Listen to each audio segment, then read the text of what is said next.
Praise the Lord. Hallelujah. Amen. Amen. A fi gbogbo ògo fún Ọlọ́run tí ó dá ọ̀run àti ayé àti ohun gbogbo tó wà nínú rẹ̀. We give all glory to God who creates heaven and earth and everything that is in it.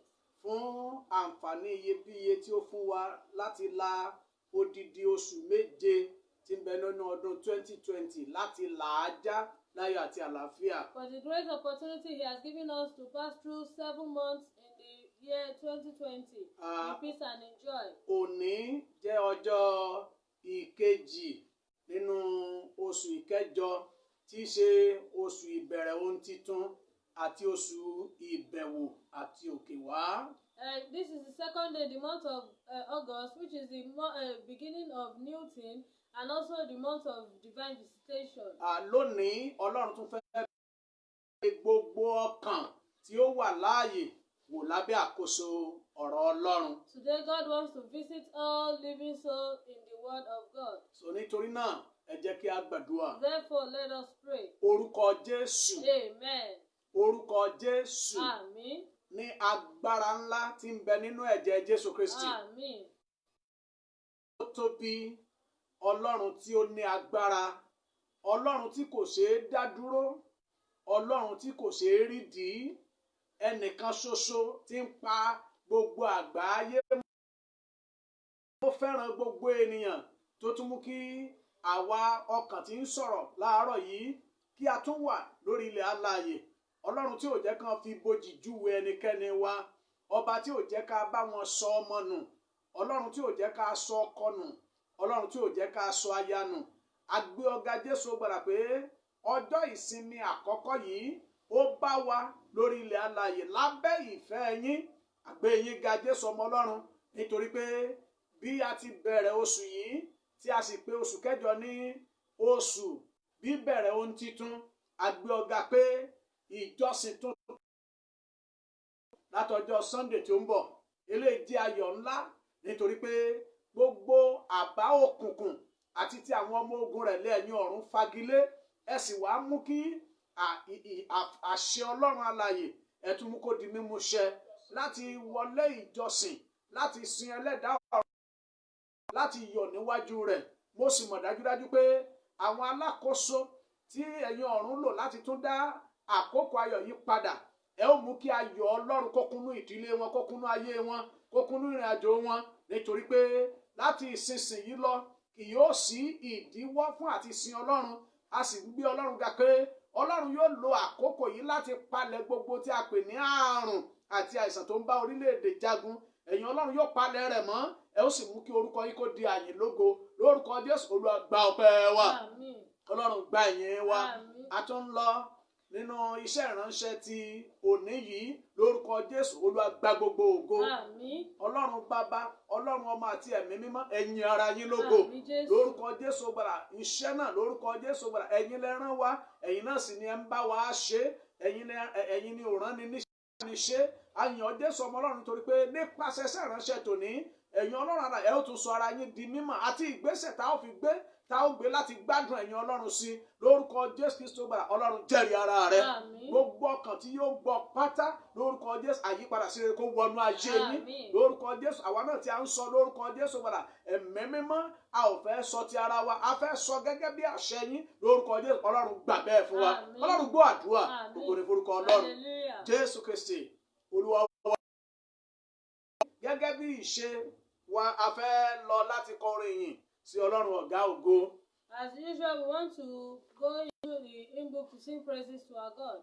Nínú ìwé orin ìrere ti ìjọ Àpọ́sítélì ti Kristi. In the Christ Apostolic Church Gospel hymn book, Orin ìkejìléníàádọ́rùn-ún. hymn 92. Jẹ́ kí gbogbo ènìyàn kí ó yìn ọ́, gbé Olúwa ga pẹ̀lú mi, ẹ̀yin ènìyàn rẹ̀, kí gbogbo ẹ̀dá alààyè máa yọ̀ lórúkọ rẹ̀, fún ìfẹ́ tí ó ń fi hàn, fún ìsinmi lọ́kàn wa, fún ìgbàlà kíkún rẹ̀, tirẹ̀ ni ọpẹ́.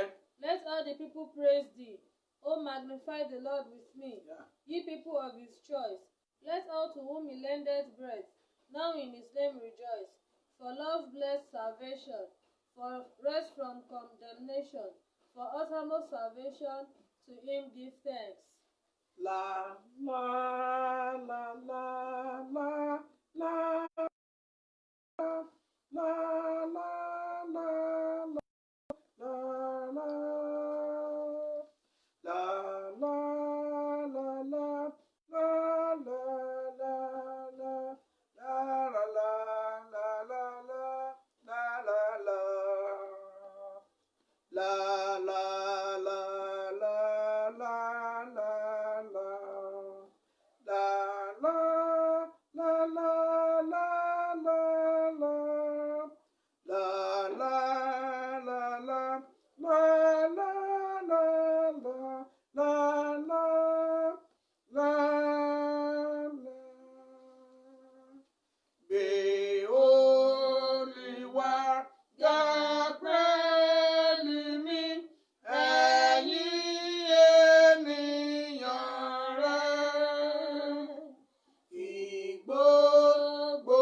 kí gbogbo wa fọpẹ́ fún.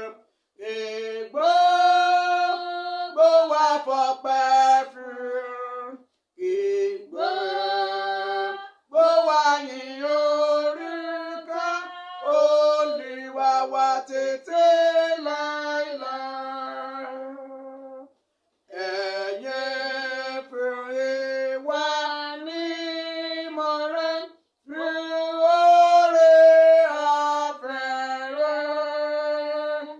Kọ̀rè yín fún ẹ̀jẹ̀ rẹ̀ tó fi rà wá padà. Ìfẹ́ ló fi wá wá rí. Lẹ́nu rírà ẹ̀ṣẹ̀ wa, ó fọ̀nà ìyè hàn wá. Ẹ fọpẹ́ fún.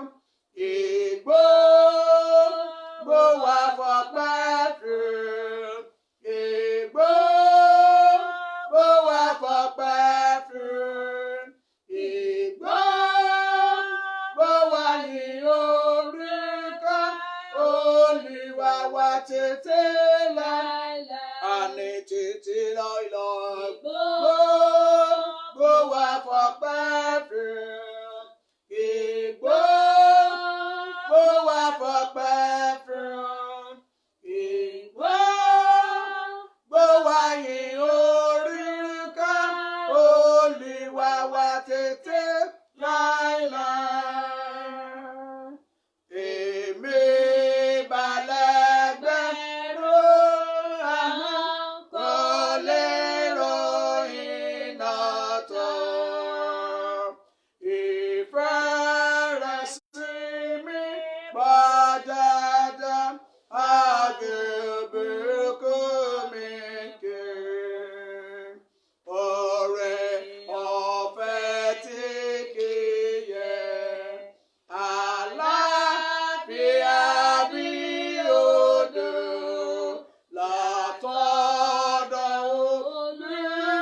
olùbùkún. Ẹ fọpẹ́ fún. Kí gbogbo wa fọpẹ́ fún. Kí gbogbo wa fọpẹ́ fún. Kí gbogbo wa yìn orúkọ Olúwa wa títí láéláé.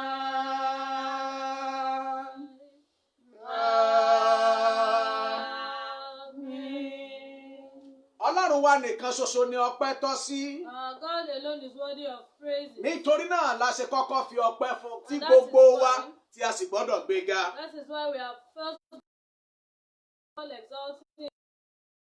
Tí a fẹ́ gbọ́ ní òní yìí, The topic of today's sermon òun náà ni mo pè ní is what I call ohun tí o lè ṣe tó lè mú kí ọdún yìí jẹ́ ọdún mánigbàgbé nínú ayé rẹ. what you can do in your life. Yes. Ohun tí ìwọ àti èmi lè ṣe tí ọdún 2020 tí yóò fi jẹ́ ọdún mánigbàgbé nínú ayé wa. What you and I can do year 2020 to become memorable in our lives. Àti a bá wò ó, a ó rí i pé ohun tí ó ń ṣẹlẹ̀ lọ́wọ́lọ́wọ́ ní orílẹ̀-èdè àgbáyé, pàápàá èyí tí a ń wà nínú rẹ̀ lọ́wọ́, a rí i pé kò sí ẹnikẹ́ni, kò sí alásọtẹ́lẹ̀, kò sí wòlíì tí ó rí àwọn nǹkan wọ̀nyí, ṣùgbọ́n ó wà lábẹ́ ọwọ́ agbára Ọlọ́run. When we look at what is happening all over the world right now, especially the present situation that we are in, we can see that there is no one, that there is no prophet, there is nobody that have seen this beforehand, but it has just happened and we are still in it. Ìgbà tí mo kọ́kọ́ ṣe àkíyèsí Bíbélì mi, When I first checked my Bible, nínú ìwé Deuteronomy orí ìkọkàndínlọ́gbọ̀n, in the book of Deuteronomy chapter 29, ní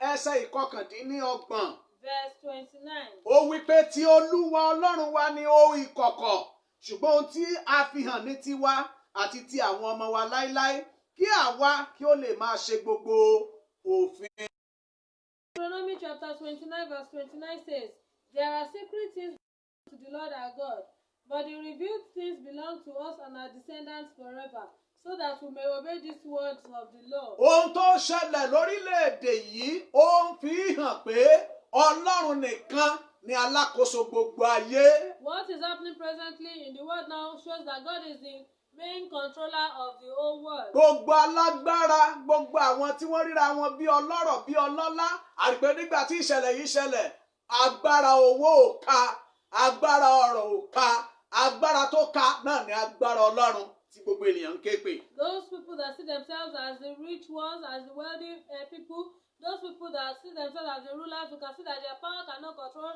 that which is happening except the power of God. Má gbàgbé ohun tí mo pè ní àkórí ọ̀rọ̀ Ọlọ́run ni ohun tí ó lè ṣe tí ó lè mú kí ọdún 2020 kí ó jẹ́ ọdún mánigbàgbé nínú ayé rẹ. Do not forget the topic for today's sermon, which says what you can do for year 2020 to become memorable in your life. Nínú ìwé Deuteronomy, In the book of Deuteronomy, ìbẹ̀lẹ̀ ó ti mú ẹsẹ̀ ọ̀rọ̀ Ọlọ́run tí a fẹ́ lò. that is our textual source. Láti orí ìkẹfà, láti ẹsẹ̀ ìkẹrin sí ẹsẹ̀ ìkejì-ó-dín-ní-ogún. The book of Deuteronomy chapter 6 from verse 4 to 18. Yes. Ó kà báyìí. I read. Gbọ́ Ísírẹ́lì, Olúwa Ọlọ́run wa, Olúwa kan ni. Kí ìwọ kí ó sì fi gbogbo àyà rẹ àti gbogbo ọkàn rẹ àti gbogbo agbára rẹ fẹ́ Olúwa Ọlọ́run rẹ. Àti ọ̀rọ̀ wọ̀nyí tí mo pa láṣẹ fún ọ ní òní kí ó máa wà ní àyà rẹ. Kí ìwọ kí ó sì máa fi wọ́n kọ́ àwọn ọmọ rẹ gidigidi.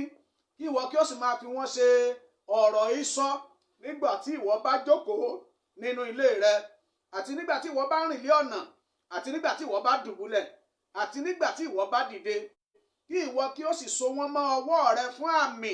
Kí wọn kí ó sì máa ṣe ọ̀já ìgbàjú níwájú rẹ. Kí ìwọ kí ó sì so wọ́n mọ́ ọwọ́ rẹ fún àmì. Kí wọn kí ó sì máa ṣe ọ̀já ìgbàjú ní iwájú rẹ. Kí ìwọ kí ó sì kọ́ wọn sára òpó ilé rẹ àti sára ilẹ̀kùn ọ̀nà òde rẹ.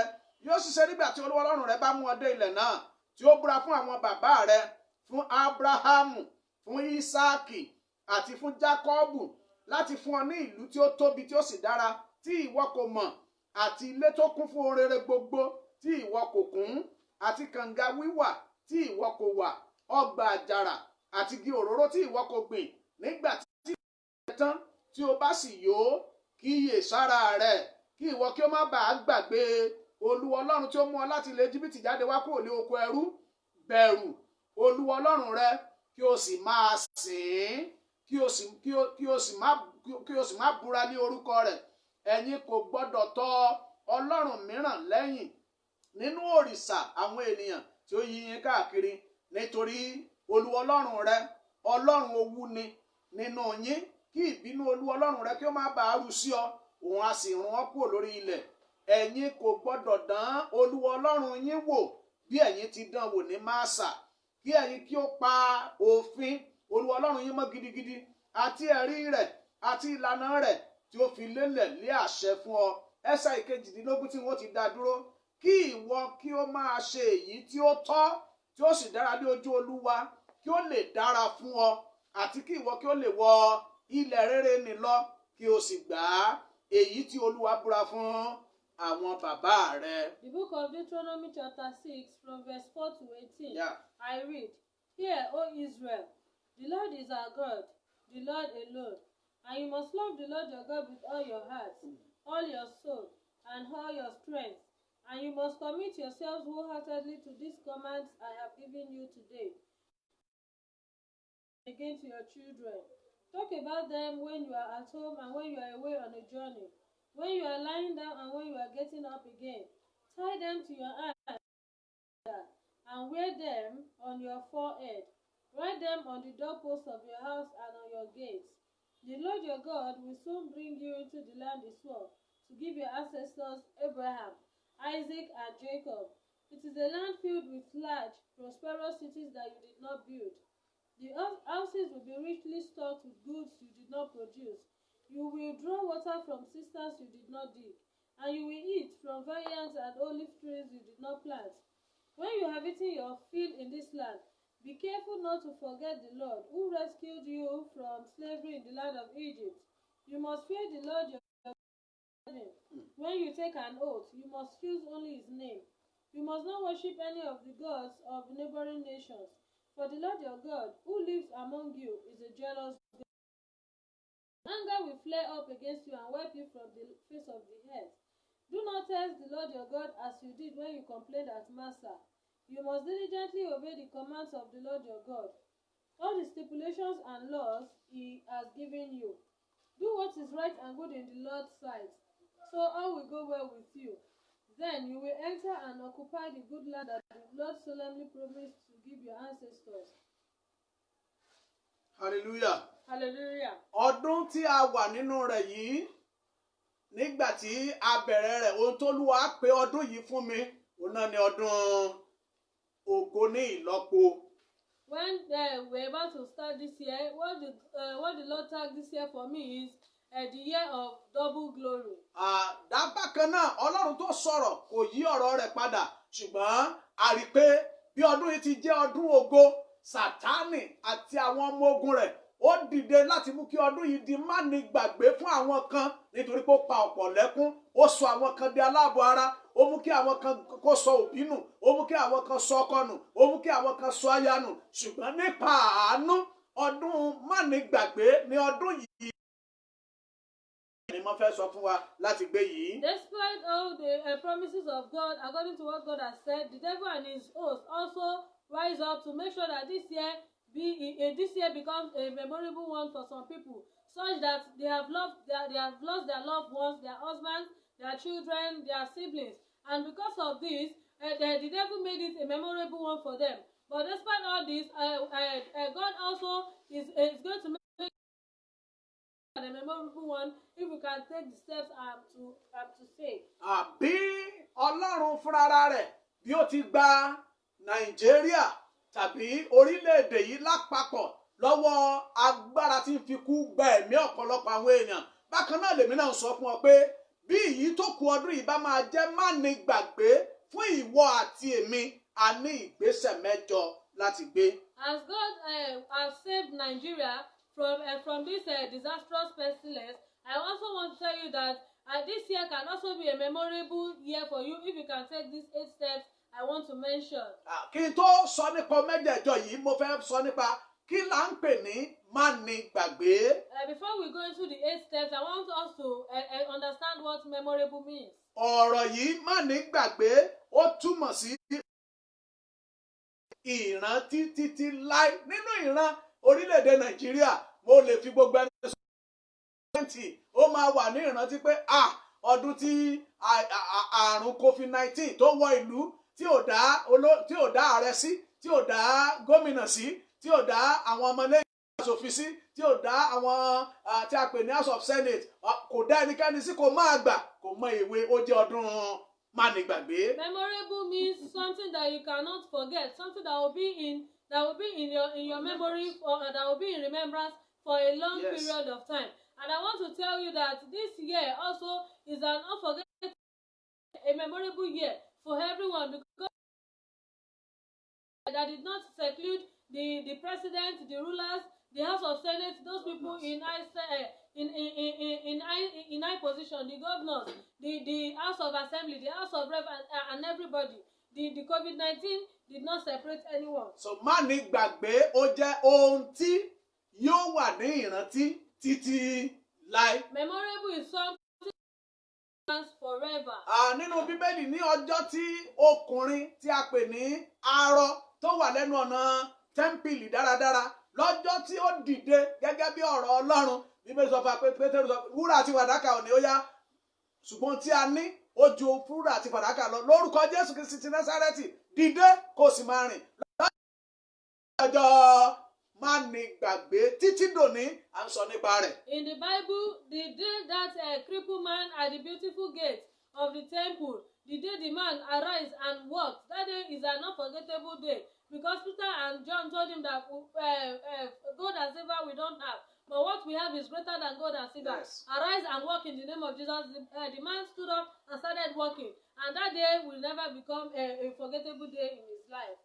Ọjọ́ tí ọkùnrin tí a bí ní afọ́jú nínú ìyá rẹ̀, ọjọ́ tí Jésù olùgbàlà tó pa á láṣẹ amọ̀ tó fi tọ́ sí amọ̀ tó lẹ̀ lójú tó ní kó lọ wẹ̀ ní adágún Súlẹ́mù, ọjọ́ tó lọ tó dé, ọjọ́ náà jẹ́ ọjọ́ má ní gbàgbé nínú ayé rẹ̀. Ẹnìkan wà tí ń gbọ́ mi lọ́wọ́lọ́wọ́ níbikíbi tó ń kó wà, lórúkọ jẹ́ ohunkóhun tó ti là kọjá tó dàbí ẹni pé ẹ̀rí rẹ ti di ènìyàn, èmi wí lónìí pé ọjọ́ òní ó máa di ọjọ́ gbé fún ire àti ayọ̀ rẹ títí láé. Amen.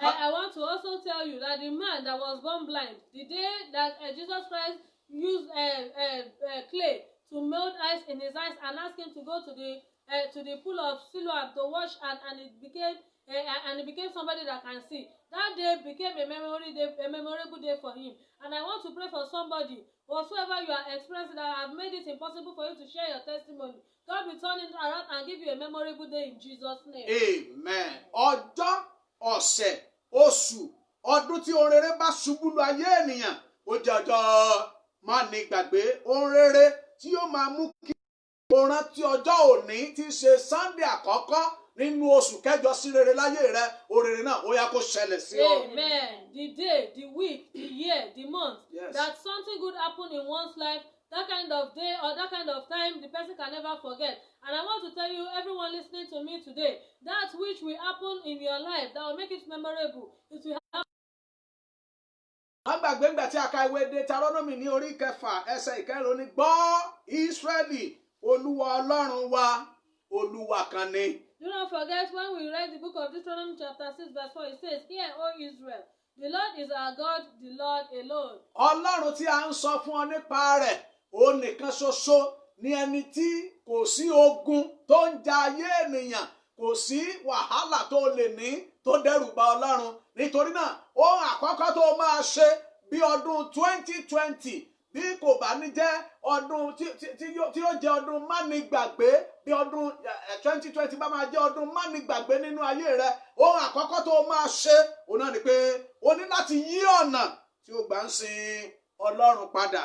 We can see that God, which is God alone, He knows everything, and there's nothing that will happen without His knowledge. So the first step you need to take to make this year a memorable one is to have your God. Ọ̀nà tó gbà ń ṣe Ọlọ́run bí èyí tó kù ọdún yìí, ó kún fún ire, ó kún fún ìbùkún, ó kún fún ayọ̀, ó kún fún àlàáfíà, ó kún fún ìṣẹ́gun, ó kún fún òmìnira. Nítorí náà, bó o bá fẹ́ kí ọdún tí o wà nínú rẹ̀ yìí, èyí tó kù tí a fẹ́ lò, oṣù kẹjọ, oṣù kẹsàn-án, ìkẹwàá, ìkọkànlá, ìkejìlá ká tó ké Happy New Year, tó bá kó jẹ́ ọdún mánigbàgbé fún ìwọ àti ìdílé rẹ, yí ọ̀nà tí o gbà ń sin Ọlọ́run padà. This year is a year that is full of deliverance, that is full of success, prosperity, and every good things of life. So if you want to benefit in all these good things that will happen of this year, we still have August, September, October, November, and December before we shout Happy New Year. You have to change the way you serve your God. Bí ìsìn rẹ ò bá ti mú inú Ọlọ́run dùn, irú ìsìn. If your worship or service will not make God happy, that kind of service or worship will not bring joy. So nítorí náà, ayọ̀ sì pọ̀ rẹpẹtẹ nínú ọdún yìí. Thank God fún ẹni tó jẹ́ alákòóso ìlú tí a wà nínú rẹ̀ lọ́wọ́lọ́wọ́ yìí. Ó ti pa á láṣẹ pé láti ọjọ́ ìsinmi tó ń bọ̀ kí olúkúlùkù wa, gbogbo àwọn ọmọ Ọlọ́run pátá, kí a padà láti lọ máa sin Ọlọ́run. Ká sì pa gbogbo tí a pè ní òfin Ọlọ́run mọ́ àti òfin ti ìlú. Síbẹ̀ mo fẹ́ kó yé ọ pé bí ìwọ àti èmi, bí ayọ̀ ti máa kún inú ọ̀pọ̀lọpọ̀ àwọn èèyàn ní ọjọ́ ìsinmi tó ń bọ̀ pé a padà sílé ìjọsìn. Síbẹ̀ bó o bá yí ọ̀nà tó gbà ń sin Ọlọ́run padà kí COVID-19 ò tó dé, tó o bá yí padà kó mú ọ̀nà tó gbà ń sin Ọlọ́run nísinsìnyí, Ọlọ́run tó tóbi, Ọlọ́run tó gbà ọ́ tí ò jẹ́ kó o bá COVID-19 lọ, bó o bá yí ọ̀nà yẹn padà, mo lè fi gbogbo ẹni sọ pé ọdún 2020 máa jẹ́ ọdún mánigbàgbé fún àwọn ènìyàn fún rere, kò lè mú inú tirẹ̀ dùn. We can see that this year is a year that is still full of so many joy. Yes. And we appreciate God for the authority of Lagos State that has released all has released us to go back to church to worship God. And I want to tell you that if you cannot renew the kind of way you worship God, if you still want to worship God the way you've been worshiping Him before lockdown, you still want to worship Him that way, I want to tell you that the memorable thing that people will never forget that will happen to them for good, it might not bring joy to you. Nínú ìwé Jòhánù ní orí ìkẹrin. In the book of John chapter 4. Ní ẹsẹ̀ ìkẹta ó lé ní ogún sí ìkẹrìnlélógún. Verse 23 and 24. Nígbà tí ń bọ̀ ó sì dé tán nísinsìnyí nígbà tí àwọn tòótọ́ yóò máa sin baba lé ẹ̀mí àti lé òtítọ́ nítorí irú wọn ni bàbá ń wá kí ó máa sin òun. Ẹsẹ̀ ìkẹrìnlélógún wípé ẹ̀mí lé Ọlọ́run àwọn ẹni tí ń sìn kò lè ṣe aláìsìn lé ẹ̀mí àti ní òtítọ́. Nínú ìwé Jòhánù orí ìkẹrin ẹsẹ̀ kẹtàlélógún àti kẹrìnlélógún. The book of John chapter 4 verse 23 and 24 says, "But the time is coming and is when true worshippers will worship the Father in spirit and in truth. The Father is looking for anyone who will worship Him that way. For God is spirit, so those who worship Him must worship Him in spirit and in Kan náà ìwé Deuteronomy ní orí kejì ó dín ní ọgbọ̀n. Also in the book of Deuteronomy chapter 28. Ní ẹsẹ̀ ogójì ó lé méje sí ọgọ́ta ó lé mẹ́jọ. Verse 47 to 68. Ó sọ ọ̀rọ̀ pàtàkì nítorí náà yí ọ̀nà tí ó gbà ń sin Ọlọ́run padà bí ọdún 2020 ní èyí tó kù ìbá máa jẹ́ ọdún mánigbàgbé fún ọ. Change the way you serve your God if this year will be an unforgettable year for you. Verse 47 wípé nítorí tí ìwọ kò fi ayọ̀ sin Olúwa Ọlọ́run rẹ àti inú dídùn nítorí ọ̀pọ̀ ohun gbogbo nítorí náà ni ìwọ ṣe máa sin àwọn ọ̀tá rẹ tí Olúwa yóò rán sí ọ nínú ebi àti nínú òǹgbẹ àti nínú ìhòhò àti nínú àìní ohun gbogbo òun ó sì fi àjàgà irin bọ̀ ọ́ ní ọrùn títí yóò fi run ọ́. Olúwa yóò gbé orílẹ̀-èdè kan dìde sí ọ láti ọ̀nà jíjìn láti òpin ilẹ̀ wá bí idì ti ń fò. Orílẹ̀-èdè tí ìwọ kì yóò gbọ́ èdè tí kì yóò ṣe ojú ìṣáájú arúgbó tí kì yóò sì ṣe ojú ìṣáájú fún èwe òun ó sì máa jẹ irú ohun ọ̀sìn rẹ títí ìwọ fi run títí kì yóò sì ku ọkà ọtí wáìnì tàbí òróró tàbí ìbísí màálù rẹ tàbí ọmọ àgùntàn rẹ sílẹ̀ fún ọ tí ìwọ fi run ọ́. Òun ó sì dúró tì ọ́ ní ibodè rẹ gbogbo títí odi rẹ tí ó ga tí ó sì le yóò fi wó lulẹ̀ èyí tí ìwọ gbẹ́kẹ̀lé ní ilẹ̀ rẹ gbogbo.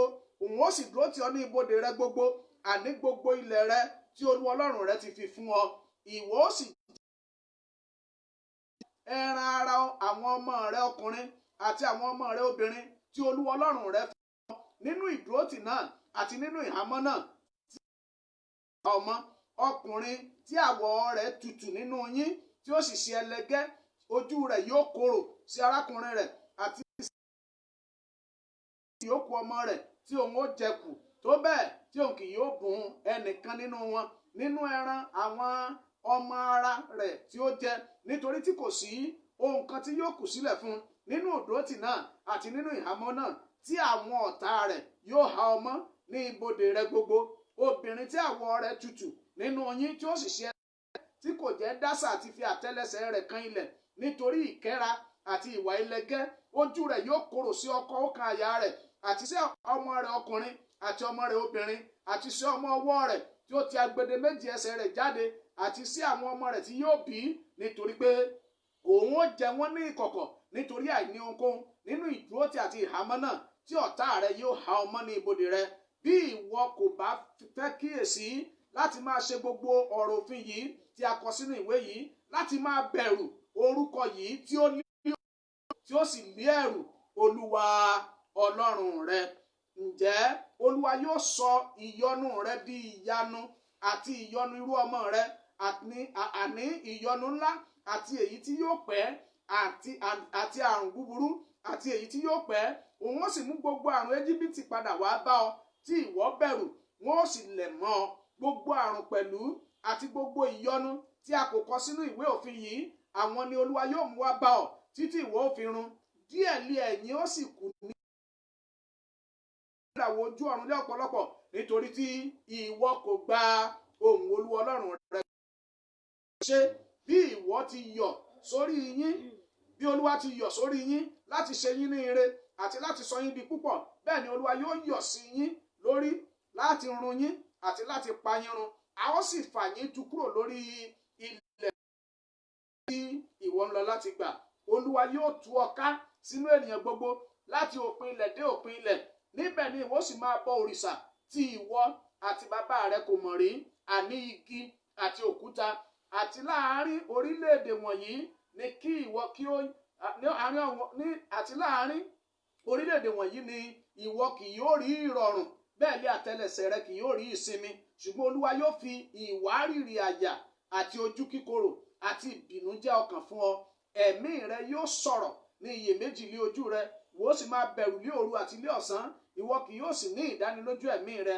Ní òwúrọ̀ ìwọ ó wí pé alẹ́ ìbájẹ́lẹ́, àti lé alẹ́ ìwọ ó wí pé ilẹ̀ ìbájẹ́ mọ́, nítorí ìbẹ̀rù àyà rẹ tí ìwọ máa bẹ̀rù àti nítorí ìran ojú rẹ tí ìwọ máa rí. Ẹsẹ̀ tó kẹ́yìn rẹ̀, Olúwa yóò sì fi ọ̀kọ̀ tún mú ọ padà lọ sí ilẹ̀ Íjíbítì, láti ọ̀nà tí mo ti sọ fún ọ pé ìwọ kì yóò tún rí mọ́. Níbẹ̀ ni ẹ̀yin ó máa ta ara yín fún àwọn ọ̀tá yín lé ẹrú ọkùnrin àti ẹrú obìnrin, kì yóò sì sí ẹni tí yóò rà yín. So nítorí náà ewu ńlá yìí ló wà fún ẹnikẹ́ni tí kò bá ti yí ọ̀nà tí ó gbà ń sin Ọlọ́run padà nínú ìtókù ọdún tí a wà yìí. In the book of Deuteronomy chapter 28 from verse 47 to 68, Yeah. we can see in verse 47 that it says, because you have not served the Lord your God with joy and enthusiasm for the abundant benefits you have received. From verse 40, so many causes there. For whosoever will not use joy to serve the Lord. So whosoever will not change the kind of worship or the kind of way he or she serves God and will not change it to a better one, all these causes will be. Yí ọ̀nà tí ó gbà ń sin Ọlọ́run padà bí ọdún yìí bá máa jẹ́ ọdún mánigbàgbé sí rere fún ayé. Change the way you serve your God. Change your kind of worship towards your God if this year will be a memorable year for you. Bí ìsìn rẹ kò lè sí àǹfààní ire kan tó lè tọ̀ ayé rẹ wá. If your service or worship will not make God happy, there is no benefit or goodness that will come into your life. Nítorí náà gbogbo ọmọ Ọlọ́run bí o ti ń ní àjọyọ̀ aṣọ tó máa wọ̀ lọ́jọ́ ìsinmi tó ń bọ̀, bàtà tó máa wọ̀ lọ́jọ́ ìsinmi tó ń bọ̀, ó dára bẹ́ẹ̀. Má gbàgbé pé sìn kì í wọ aṣọ wa. Bíbélì tilẹ̀ wípé ó ní ẹ fa ọkàn yín ya, kì í ṣe aṣọ yín. Mi ò sọ pé ò ní wọṣọ lọ ilé ìjọsìn, ṣùgbọ́n aṣọ kọ́ ní pàtàkì. Ṣùgbọ́n o gbọ́dọ̀ yí ọ̀nà tí o gbà ń sin Ọlọ́run nípa ti ẹ̀mí padà, nítorí pé Bíbélì pé ẹ̀mí ni yóò sìn, wọ́n ó sìn nínú ẹ̀mí àti ní òtítọ́.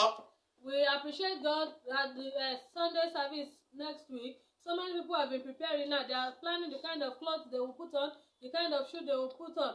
But I want to tell you that God is not really interested in your clothes. The Bible even made us understand that the Bible says, rent your heart and not your clothes. God is not interested in your heart, but the kind of spiritual worship you give to Him. So èmi àti yín ohun ìkejì tí a ó ṣe bí ọdún mánigbàgbé fún ayé wa. Ohun ìkejì tá a máa ṣe ni pé jẹ́ kí iṣẹ́ rẹ sí Olúwa ní ìtókù ọdún yìí pọ̀ sí ju ti àtẹ̀yìnwá lọ. The second thing we are going to do, if this year is going to be a memorable one, is make sure that your work, your good work increase day by day. O gbọ́dọ̀ jẹ́ kí iṣẹ́ rẹ ní ṣíṣe fún Ọlọ́run nínú ilé Ọlọ́run. Ó gbọ́dọ̀ jẹ́ èyí tó pọ̀ jù sí, ó gbọ́dọ̀ pọ̀ sí ju ti àtẹ̀yìnwá lọ. Bí ọdún yìí bá máa jẹ́ ọdún mánigbàgbé fún ayé rẹ àti fún ayé rẹ. Your work in the house of God, in the presence of God, you have to increase it if you want your joy to be full and you want to make this year a memorable one for you.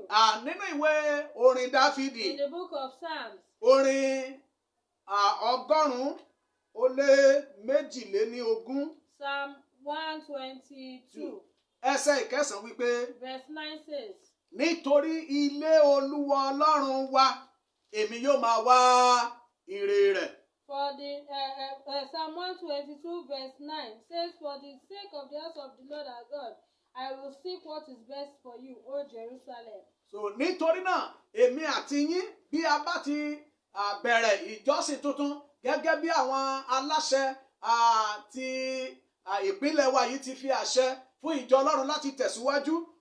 Mo fẹ́ kó yé ọ pé jẹ́ kí iṣẹ́ rẹ sí Olúwa nínú ọdún yìí kó pọ̀ sí ju ti àtẹ̀yìnwá láti January láti March ń ṣe odidi bí oṣù 5 òun náà ló ti fi jókòó nínú ilé. Nítorí náà ronú ọ̀nà mú kí iṣẹ́ Ọlọ́run kó tẹ̀síwájú ju ti àtẹ̀yìnwá lọ. As we will start a new service from Sunday next week, I want you to know that your work, you must increase in good work too in the house of God more than before. Since March now till this day, we have been sitting at home almost 5 months at home. So I want you to know that as you are about to start a new service in the presence of the Lord, you have to increase your work in His presence so that this year will be a memorable year for you. Nínú ìwé Kọ́ríńtì kìíní ní orí 15. In the book of 1 Corinthians chapter 15. Ẹsẹ̀ ìkejì-ó-dín-ní-ọgọ́ta. Verse 58. Bíbélì wípé nítorí náà ẹ̀yin ará mi olùfẹ́ ẹ máa dúró ṣinṣin láì yẹsẹ̀ kí ẹ máa pọ̀ sí ní iṣẹ́ Olúwa nígbà gbogbo níwọ̀n bí ẹ̀yin ti mọ̀ pé iṣẹ́ ẹ̀yin kì í ṣe asán nínú Olúwa. 1 Corinthians chapter 15 verse 58 says, "So, my dear brothers and sisters, be strong and steady, always enthusiastic about the Lord's work, for you know that nothing you do for the Lord is ever useless." So jẹ́ kí iṣẹ́ rẹ mò ń tẹ̀ mọ́ létí.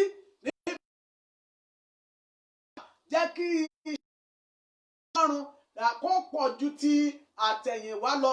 Rí i pé o múnádóko nínú iṣẹ́ tí a bá fi lé ọ lọ́wọ́. Bóyá o jẹ́ olùkọ́ lẹ́ẹ̀kọ́ ọjọ́ ìsinmi, bóyá o jẹ́ ògbufọ̀, bóyá o jẹ́ ọ̀kan nínú àwọn alàgbà àti àwọn àyè gbogbo tí a wà nínú ìjọ Ọlọ́run, bóyá o jẹ́ alákòóso obìnrin rere, o jẹ́ alákòóso ti àwọn ọ̀dọ́, o jẹ́ alákòóso ti àwọn ọkùnrin onígbàgbọ́, o jẹ́ alákòóso ti àwọn akọrin, o jẹ́ alákòóso ti àwọn èwe. Jẹ́ kí iṣẹ́ rẹ sí Olúwa nínú ìtókù ọdún yìí kó pọ̀ sí ju ti àtẹ̀yìnwá lọ. Nípa báyìí ọdún yìí á lè jẹ́ ọdún mánigbàgbé fún ìwọ àti èmi. As a worker in the church of God, whether you're a chorister, an interpreter, a Sunday school teacher, whether you are a leader in the department, whether a youth leader, a good women leader, the men leader, and so many departments in the church that you are officiating in, I want to tell you that you need to be fervent in the work of the Lord. You need to be steadfast. The zeal you apply in the work, you put in the work of God, the effort you put in, I want you to increase it more as we are about to start a new service in the presence of God, so that this year will be a memorable one for you. Ìwé Jeremiah. The book of Jeremiah. Ní orí 40-ó-lé-8. Chapter 48. Ní abala àkọ́kọ́ ní ẹsẹ̀ 10. The first part in verse 10. Ó wí pé ìfibú ni ẹni tí ó ń ṣe iṣẹ́ Olúwa ní ìmẹ́lẹ́. Jeremiah 48 verse 10. Verse 10. The first part says that cursed is he that does the work of God with laxity. So ẹnikẹ́ni tó bá fi ọwọ́ yẹpẹrẹ mú iṣẹ́ Ọlọ́run, irú ẹni bẹ́ẹ̀ inú Ọlọ́run ò lè dùn sí, èrè tó sì wà tí ó sopọ̀ mọ́ iṣẹ́ tó bá ṣe kò lè tẹ̀ ọ́ lọ́wọ́. Anyone that you are doing the work of God with laxity, one, God will not be happy with you. Then the second one, the reward that is attached to that work will not be yours. Ẹ jẹ́ ká gbọ́n tí ìwé Hébérù tún wí. Let's look at what the book of Hebrews says. Ìwé Hébérù ní orí 13. The book of Hebrews chapter 13. Láti ẹsẹ̀ 12 sí 14. Verse 12 to 16. Ìwé Hébérù ní orí 13. Hebrews chapter 13. Láti ẹsẹ̀ 12 sí 14. Verse 12 to 18. Nítorí náà Jésù pẹ̀lú kí ó lè fi ẹ̀jẹ̀ rẹ̀ sọ àwọn ènìyàn di mímọ́, ó jìyà lẹ́yìn ibodè. Nítorí náà ẹ jẹ́ kí a jáde tọ̀ ọ́ lọ lẹ́yìn ibùdó kí a máa ru ẹ̀gàn rẹ̀, nítorí pé àwa kò ní ìlú tí ó wà títí níhìn-ín, ṣùgbọ́n àwa ń wá èyí tí ń bọ̀. Ǹjẹ́ nípasẹ̀ rẹ̀ ẹ jẹ́ kí a máa rú ẹbọ ìyìn sí Ọlọ́run nígbà gbogbo. Èyí ni èso ètè wa tí ń jẹ́wọ́ orúkọ rẹ̀. Ṣùgbọ́n àti máa ṣoore òun àti máa pín fúnni. Ẹ má ṣe gbàgbé, nítorí irú ẹbọ wọn ni nínú Ọlọ́run dùn sí jọjọ. Hebrews chapter 13 verse 12 to 16 says, "So also Jesus suffered and died outside the city gates, in order to make his people holy by shedding his own blood.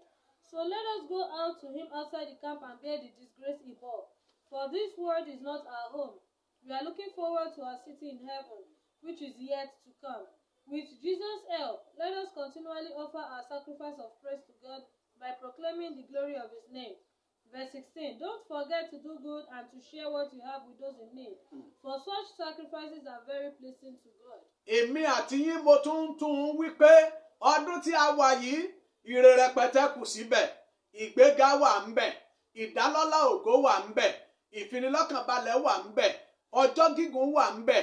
Bíbélì sọ pé ọjọ́ gígùn ó bẹ lọ́wọ́ ọ̀tún Ọlọ́run, ní ọwọ́ òsì rẹ̀ ọrọ̀ àti ọlá. Ohunkóhun tó ń fẹ́ ó wà lọ́wọ́ rẹ̀, ṣùgbọ́n má gbàgbé pé ohun mẹ́jọ tí mo ń fẹnu kàn fún ọ yẹn ó ṣe pàtàkì. Bó o bá máa jẹ́ ọ̀kan nínú àwọn tí ọdún yìí máa jẹ́ ọdún mánigbàgbé fún. This year that we are in, it is still full. It is full with lots of goodies. Yes. We have promotion, we have elevation, we have decoration, we have prosperity, we have long life. The Bible even made us to understand that the right hand of God is full with long life, and in His left hand riches and honor. Yes. God still have lots of things to give to so many people who will take the steps that I have been saying to have a memorable year. Má gbàgbé o, mo rán ọ létí padà ní, kì í ṣe pé mo ń fi àkókò ṣòfò. I am reminding you, and I know it's not as if I'm wasting Ọdún yìí bá máa jẹ́ ọdún mánigbàgbé fún ọ. Orúkọ rẹ kọ́ ló ṣe pàtàkì, ipò tó dì mú kọ́ ló ṣe pàtàkì jù. Bí ohun tó ń ṣe yẹn o gbọ́dọ̀ ṣe pẹ̀lú ọkàn ayọ̀. Nítorí náà yí ọ̀nà, ó àkọ́kọ́ tí mo sọ lẹ́ẹ̀kan nìyẹn, yí ọ̀nà tó gbà ń sin Ọlọ́run padà. What I'm saying, I'm not trying to waste your time. I'm just trying to remind you. No matter the position you are holding, your name is not very important. What is very important is the way that you are trying to serve the Lord. So you have to serve Him with joy, and also you have to change the way you serve your God. That is the first step. Nítorí pé nínú ìwé Jòhánù ní orí 6, Bíbélì sọ pé ẹni tí ó fi ọmọ kékeré tí ó ní àkàrà, ìṣù àkàrà 5 àtẹja wẹ́wẹ́ 2 tó fi hàn Jésù. Bíbélì a ò mọ orúkọ rẹ̀ dì sí yìí, ṣùgbọ́n ohun tó ṣe yẹn ó múnú Ọlọ́run dùn, nítorí pé ó yí ọ̀nà tó gbà ń sin Ọlọ́run padà. Ọlọ́run ò sì wò níran, Ọlọ́run ó wá yí ìgbà rẹ̀ padà tó bẹ́ẹ̀ tí kò sẹ́nikẹ́ni tó ka Bíbélì lónìí nínú ìwé Jòhánù orí 6 tí orúkọ yẹn tàbí ẹni tó ṣiṣẹ́ yẹn tó jẹ́ mánigbàgbé. We can see that in the book of John chapter 6, that particular person that brought that little child with bread and fishes to Jesus Christ. Yes. We don't know the person's name, but that work that the person has done can never be forgotten. Anytime we read the Bible, we will always make reference to that person. Má gbàgbé o, mo ti sọ fún ọ, èkejì tó máa ṣe bí ọdún yìí, bó bá máa jẹ́ mánigbàgbé nínú ayé rẹ. Jẹ́ kí iṣẹ́ rẹ sí Olúwa nínú ọdún yìí kó pọ̀ sí ju ti àtẹ̀yìnwá lọ. The second one, do not forget the work you do in the presence of God. Increase it so that you will do it more than before. Ohun ìkẹta tí o máa ṣe bí ọdún tí a wà nínú rẹ̀ yìí bá máa jẹ́ ọdún mánigbàgbé fún ìwọ, fún ìdílé rẹ, fún ẹbí rẹ. Bó bá máa jẹ́ ọdún mánigbàgbé, ohun ìkẹta tó máa ṣe ni pé jẹ́ kí gbogbo ènìyàn rí ọ gẹ́gẹ́ bí olùmúpadà àwọn ẹ̀yà tí ó ti kúrò nínú ìjọ. And the third one, if you are going to be someone who have a memorable year in the presence of God today, let people see you as the restorer of those branches that have left. Gbogbo àwọn tó bóyá nípa ìrẹ̀wẹ̀sì, bóyá nípa àwọn àfúnmi ní palliative, bóyá nípa àwọn béèrè mi, wọn ọ̀bẹ̀ mi wò tó, má gbàgbé pé gbogbo ẹni tá a pè ní ọmọ ìjọ, wọ́n jẹ́ aṣojú ẹnu ẹsẹ̀ fún ìránṣẹ́ Ọlọ́run. Ìránṣẹ́ Ọlọ́run kan kò lè pè gbogbo àwọn ọmọ ìjọ, bóyá tí wọ́n jẹ́ 100, tí wọ́n jẹ́ 200 tàbí tí wọ́n jù bẹ́ẹ̀ lọ, kò lè bẹ̀ wọ́n wò lẹ́ẹ̀kan náà. Ìdí nìyí, ìwọ àti èmi la gbọ́dọ̀ jẹ́ olùmúpadà bọ̀ padà àwọn ènìyàn gbogbo wọn ni. Bóyá tí wọ́n ti ní onírúurú àríwísí nínú ìjọ tí wọ́n wà, jẹ́ olùmúpadà ìran wọ̀nyí, wà wá rí èrè tó máa tẹ̀lé. We can see that in this particular era that we have now, so many people have left the church. They are weary. Some people complain and they didn't give me palliative, they didn't ask of me, they didn't take care of me. I want to tell you that the members of the church of God are the representatives. They are the eyes, the legs, the hands of the pastors. I want you to understand that a pastor cannot be able to visit like 200 members, 100 members or more at a time. So we as members, as a child of God, as children of God, we have to be the restorer of the branches or the parts of Jesus Christ that have left. Jẹ́ kí gbogbo ènìyàn kó rí ọ gẹ́gẹ́ bí olùmúpadà àwọn ẹ̀yà mìíràn tí wọ́n ti jáde kúrò nínú ìjọ tàbí ní àyíká. Let everyone see you as the restorer of the part of Christ that have left. So jẹ́ kí Ọlọ́run kó lò ọ́ lọ́pọ̀lọpọ̀ fún iṣẹ́ ìjèrè ọkàn tí àdánìkànṣe tá a mọ̀ sí personal evangelism nínú ọdún yìí ju ẹnikẹ́ni lọ. Sọ ohun tí Ọlọ́run ṣe fún ìdílé rẹ lákòókò tí a jọ ń la COVID-19 kọjá. Sọ ohun tí Ọlọ́run ṣe fún àwọn ẹbí rẹ. Sọ ohun tí Ọlọ́run ṣe fún àwọn ènìyàn ní àyíká rẹ. Pé àkókò tàbí àǹfààní tiwọn náà kò tí ì kọjá nítorí pé Bíbélì sọ pé ọwọ́ rẹ̀ ó kún fún ọ̀pọ̀lọpọ̀ ire tó bá dẹ̀ ti ṣí àlàyé gbogbo lọ́rùn. Let people around you and everywhere see you as a great instrument of personal evangelism. Yes. Evangelize, tell your family, tell your friends, tell your neighbors and everyone around you how God has sustained you, how He has helped you in this COVID-19 period. We can say that the hand of God is full with so many goodness, and when He opens up His hand, He satisfies all. Ìwé Òwe ní orí 11. The book of Proverbs chapter 11. Ẹsẹ̀ 30 rẹ̀. Verse 30. Òun náà ni a fẹ́ jọ kíyèsí báyìí. What we are about to check. Ó wí pé èso òdodo ní igi ìyè. Ẹni tó bá sì yí ọkàn ènìyàn padà, ọlọ́gbọ́n ni. Proverbs chapter 11 verse 30 says, "The God fruit, and those who save life." Pé ohun ìkẹta tó lè ṣe bí ọdún yìí bó bá máa jẹ́ ọdún tí ó máa jẹ́ máni gbàgbé fún ọ níwájú Olódùmarè àti níwájú ènìyàn. Rí i pé ó jẹ́ kí gbogbo àwọn ènìyàn rí ọ gẹ́gẹ́ bí olùmúpadà àwọn ẹ̀yà mìíràn. As we are in this sermon, the third step you have to take so that this year will be a memorable year for you is that you must let people see you as the restorer of the part of Christ that have left. Ẹ jẹ́ ká gbọ́ tí Bíbélì sọ nínú ìwé Jòhánù orí 1. Let's check what the Bible says, book of John chapter 1. Ní ẹsẹ̀ 30 sí ẹsẹ̀ 50 rẹ̀. Verse 35 to 50. Mo fẹ́ kí ìwọ náà bó bá jẹ́ pé o wà ní àyíká ibi tí Bíbélì rẹ wà kí o ṣí Bíbélì rẹ kémi náà o ṣí tèmi. I want to, if you are around your Bible, wherever you are, I want to open mine. I want you to open yours. John chapter 1 verse 35 to 50. Jòhánù orí 1 ẹsẹ̀ ìkẹrìndínlógójì sí ẹsẹ̀ 50. Ní ijọ́ kejì ẹ̀wẹ̀, Jòhánù dúró àti méjì nínú àwọn ọmọ ẹ̀yìn rẹ̀. Ó sì wo Jésù bí ó ti ń rìn. Ó sì wí pé, wò ó, ọ̀dọ́ àgùntàn Ọlọ́run.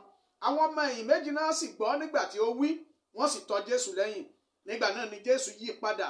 Ó rí wọn, ó ń tọ̀ ọ́ lẹ́yìn. Ó sì wí fún wọn pé, kí lẹ̀yin ń wá? Wọ́n sì wí fún un pé, Rábì, ìtumọ̀ èyí tí jẹ́ olùkọ́ni, níbo ni ìwọ ń gbé? Ó sì wí fún wọn pé, ẹ wá wò ó. Wọ́n sì wá, wọ́n sì rí ibi tí ó ń gbé. Wọ́n sì bá a jókòó ní ijọ́ náà nítorí tí ó jẹ́ ìwọ̀n wákàtí 10 ọjọ́. Ọ̀kan nínú àwọn méjì tí ó gbọ́ ọ̀rọ̀ Jòhánù tí ó sì tọ̀ Jésù lẹ́yìn ni Áńdérù, arákùnrin Símónì Pétérù. Òun tètè kọ́kọ́ rí Símónì, arákùnrin ohun tìkára rẹ̀. Ó sì wí fún un pé, àwa ti rí Mèsáyà, ìtumọ̀ èyí tí jẹ́ Kristi.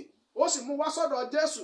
Jésù sì wò ó wí pé, ìwọ ni Símónì ọmọ Jónà. Kéfà la ó sì máa pè ọ́, ìtumọ̀ èyí tí jẹ́ Pétérù. Ní ijọ́ kejì, Jésù ń fẹ́ láti jáde lọ sí Gálílì. Ó sì rí Fílípì. Ó sì wí fún un pé, máa tọ̀ mí lẹ́yìn. Ará Bethsaida ni Fílípì ṣe, ìlú Áńdérù àti Pétérù. Fílípì rí Nàtáníẹ́lì. Ó sì wí fún un pé, àwa ti rí ẹni tí Mósè nínú òfin àti àwọn wòlíì ti kọ̀wé rẹ̀, Jésù ti Násárẹ́tì ọmọ Jósẹ́fù. Nàtáníẹ́lì sì wí fún un pé, ohun rere kan a lè ti Násárẹ́tì jáde. Fílípì wí fún un pé, wá wò ó. Jésù rí Nàtáníẹ́lì ń bọ̀ wá sọ́dọ̀ rẹ̀. Ó sì wí nípa rẹ̀ pé, wò ó, ọmọ Ísírẹ́lì tòótọ́ nínú ẹni tí ẹ̀tàn kò sí. Nàtáníẹ́lì wí fún un pé, níbo ni ìwọ ti mọ̀ mí? Jésù dáhùn. Ó wí fún un pé, kí Fílípì tó pè ọ́ nígbà tí ìwọ wà lábẹ́ igi ọ̀pọ̀tọ́, mo ti rí ọ. Nàtáníẹ́lì dáhùn. Ó sì wí fún un pé, Rábì, ìwọ ni ọmọ Ọlọ́run, ìwọ ni ọba Ísírẹ́lì. Ẹsẹ̀ 50. Jésù dáhùn. Ó sì wí fún un pé, nítorí tí mo wí fún ọ pé mo rí ọ lábẹ́ igi ọ̀pọ̀tọ́ ni ìwọ ṣe gbàgbọ́. Ìwọ ó rí ohun tó pọ̀ jù wọ̀nyí, ó rí. The book of John chapter 1 from verse 35. It says, the following day, John was again standing with 2 of his disciples. As Jesus walked by, John looked at him and then declared, look, there is the Lamb of God. Then John's 2 disciples turned and followed Jesus. Jesus looked around and saw them following. What do you want? They replied, Rabbi, which means teacher. Where are you staying? Come and see, he said. It was about 4 o'clock in the afternoon when they went with him to the place, and they stayed there the rest of the day. Andrew, Simon Peter's brother, was one of these men who had heard what John said and then followed Jesus. The first thing Andrew did was to find his brother, Simon, and tell him, We have found the Messiah, which means the Christ. Then Andrew brought Simon to meet Jesus. Looking intently at Simon, Jesus said, You are Simon, the son of John, but he will be called Cephas, which means Peter. The next day, Jesus decided to go to Galilee. He found Philip and said to him, Come, be my disciple. Philip was from Bethsaida, Andrew and Peter's hometown. Philip went off to look for Nathanael and told him, We have found the very person Moses and the prophets wrote about. His name is Jesus, the son of Joseph from Nazareth. Nazareth, exclaimed Nathanael. Can anything good come from there? Just come and see for yourself, Philip said. As they approached, Jesus said, Here comes an honest man, a true son of Israel. How do you know about me? Nathanael asked, and Jesus replied, I could see you under the fig tree before Philip found you. Nathanael replied, Teacher, you are the Son of God, the King of Israel. Jesus asked him, Do you believe all this just because I told you I had seen you under the fig tree? You will see greater things than this. Hallelujah. Hallelujah. Níyìí gẹ́gẹ́ bí mo ti sọ fún ọ, a rí pé gbogbo àwọn ènìyàn tí afẹnukan wọ̀nyí ní ẹsẹ̀ yìí ni wọ́n jẹ́ olùmúpadà àwọn ẹ̀yà mìíràn. Wọ́n ń pe ara wọn, wọ́n ń rí Jésù, wọ́n náà wá tẹ̀lé wa. Jésù olóníṣẹ́ agbára, olóníṣẹ́ ìyanu, olókú fún wa, olójìyà nítorí wa. Gbogbo àwọn ènìyàn wọ̀nyí wọ́n rí Jésù Kristi nítorí pé àwọn kan ló sọ nípa rẹ̀ fún wọn. Ìwọ náà jẹ́ olùmúpadà àwọn ẹ̀yà mìíràn. Bí èyí tó kù ọdún yìí tó bá máa jẹ́ ọdún mánigbàgbé fún ọ. From this passage we have read, we can see different people that has been mentioned, how they become restorer of part of Jesus Christ. We can see that one person called the other and others called one another and they brought themselves to Christ. You also, if you want this year to be a memorable year for you, you should tell people about Christ. Tell them what he has done for you, how he is a deliverer, how he is a wonderful God, how he is a miracle worker. Bring them back to a memorable one for you. Hallelujah. Amen. Orin ńlá yìí wá sọ́kàn mi. This great song came to my mind. Ọdún yìí àtúrà kò ní le koko mọ́ mi.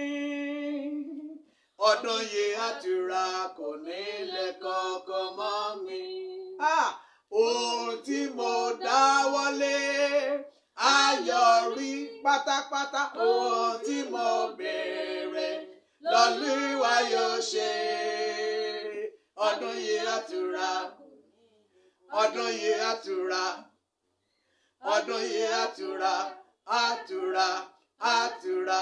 Àtúrà. Àtúrà kò ní le koko mọ́ mi. Ọdún yìí máa tura fún ìwọ náà. This year will be comfortable for you. This year will be comfortable for your family. Ọdún yìí máa tu orílẹ̀-èdè yìí lára. This year will be comfortable for this nation. Ọdún yìí ó máa mú àyípadà rere bá ọ. This year will bring great turnaround for you. Ṣùgbọ́n o ní láti jẹ́ ọ̀kan nínú àwọn tí ó jẹ́ olùmúpadà àwọn ẹ̀yà mìíràn wọnú ìjọ Ọlọ́run àti níbi gbogbo tó bá wà. You must be one of the people that will bring that will restore people back into the household of God wherever you are. Èmi àti yín irinṣẹ́ Ọlọ́run la jẹ́. You and I are the instruments of God. Èmi àti yín a ní láti mú iṣẹ́ Ọlọ́run ní pàtàkì pàápàá ní àkókò tí àṣẹ jáde pé kí iṣẹ́ ìsìn kó padà bọ̀ lákọ̀tun. Jẹ́ olùmúpadà àwọn ẹ̀yà gbogbo wọn ni tí wọ́n ní àríwísí tàbí tí wọ́n ní àwáwí tàbí tí wọ́n ò kàǹkan sí.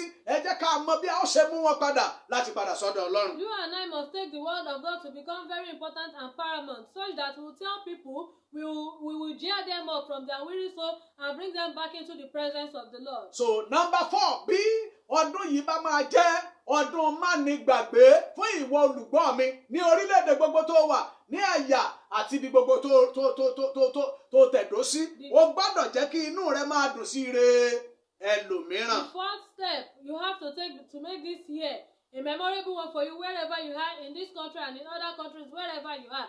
The fourth thing you have to do, you must be happy at the good of others. O gbọ́dọ̀ jẹ́ kí inú rẹ máa dùn sí ire ẹlòmíì nítorí pé òun nìkan kọ́ la dá ayé fún. Ó máa kàn wọ́n náà. Wọ́n ní ọmọ kan láìpẹ́ yìí wọ́n ló sọ pé kí ìyá ń ṣe kí ni o, kò calm down. Ìwọ náà farabalẹ̀, ayọ̀ rẹ máa tẹ̀ ọ́ lọ́wọ́, ògo rẹ máa tẹ̀ ọ́ lọ́wọ́. Àwọn èèyàn máa báwọn náà gbé gbá ọpẹ́. Ṣùgbọ́n má gbàgbé bí inú rẹ ò bá ti dùn sí ire ẹlòmíràn, ire ò lè dọ́dọ̀ rẹ.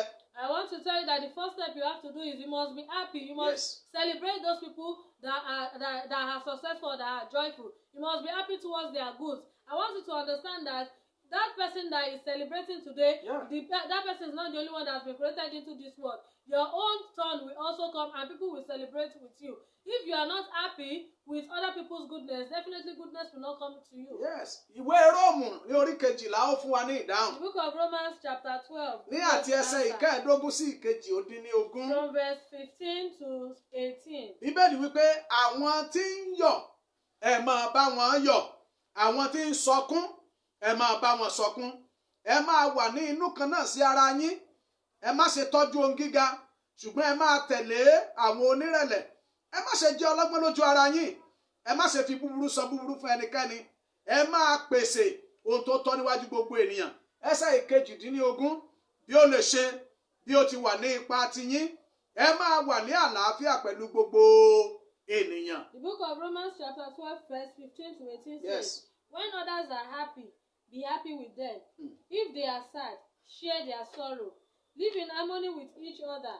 Don't try to act important, but enjoy the company of ordinary people. And don't think you know it all. Never pay back evil for evil to anyone. Do things in such a way that everyone can see you are honorable. Verse 18. Do your part to live in peace with everyone as much as possible. Mo fẹ́ sọ fún ọ. I want to tell you. Bí ọdún tí a wà nínú rẹ̀ yìí ní èyí tó kù láti oṣù kẹjọ, ìkẹsàn-án, ìkẹwàá, ìkọkànlá, ìkejìlá, bó bá máa jẹ́ ọdún mánigbàgbé fún ìwọ àti òun gbọ́ mi yìí àti gbogbo etí tó ń gbọ́ mi. Mo fẹ́ kó yé ọ pé o gbọ́dọ̀ jẹ́ kí inú rẹ kó máa dùn sí ire tí ẹlòmíràn ní. I want to tell you something, that as this year is going to an end, we still have August, September, October, November, and December. You should be, I want to tell you that if you want this year, if you want it to be memorable for you, I want to tell you that for the next step you need to do is you have to make it, you have to be happy towards other people's goodness. Bí inú rẹ bá dùn sí ìgbéga. If you're happy towards the people's promotion. Bí inú rẹ bá dùn sí ìbùkún. If you are happy with blessing. Bí inú rẹ bá dùn sí ìrànlọ́wọ́ tí Ọlọ́run ṣe fún ẹlòmíràn. If you are happy with the help that God has given to another person. Ohun tí inú rẹ dùn sí yẹn Ọlọ́run máa ṣe fún wọn náà. That which you are happy about, God will give it to you. Ìwé orin Dáfídì. The book of Psalms. Orin 100:9. Verse chapter 109. Àní ẹsẹ̀ 7. Verse 17. Bíbélì sọ ọ̀rọ̀ ń bá lábẹ̀ tí mo sì fẹ́ kó kíyèsí. The Bible made us to understand one thing, and I want you to observe it. Bí ó ti ní ẹsẹ̀ 17, ó ní bí ó ti fẹ́ ègún, bẹ́ẹ̀ ni kí ó dé sí i. Bí inú rẹ̀ kò tí dùn sí ire, bẹ́ẹ̀ ni kó jìnnà sí i. Psalm 109 line 17 says, he loved to curse others, now you curse him.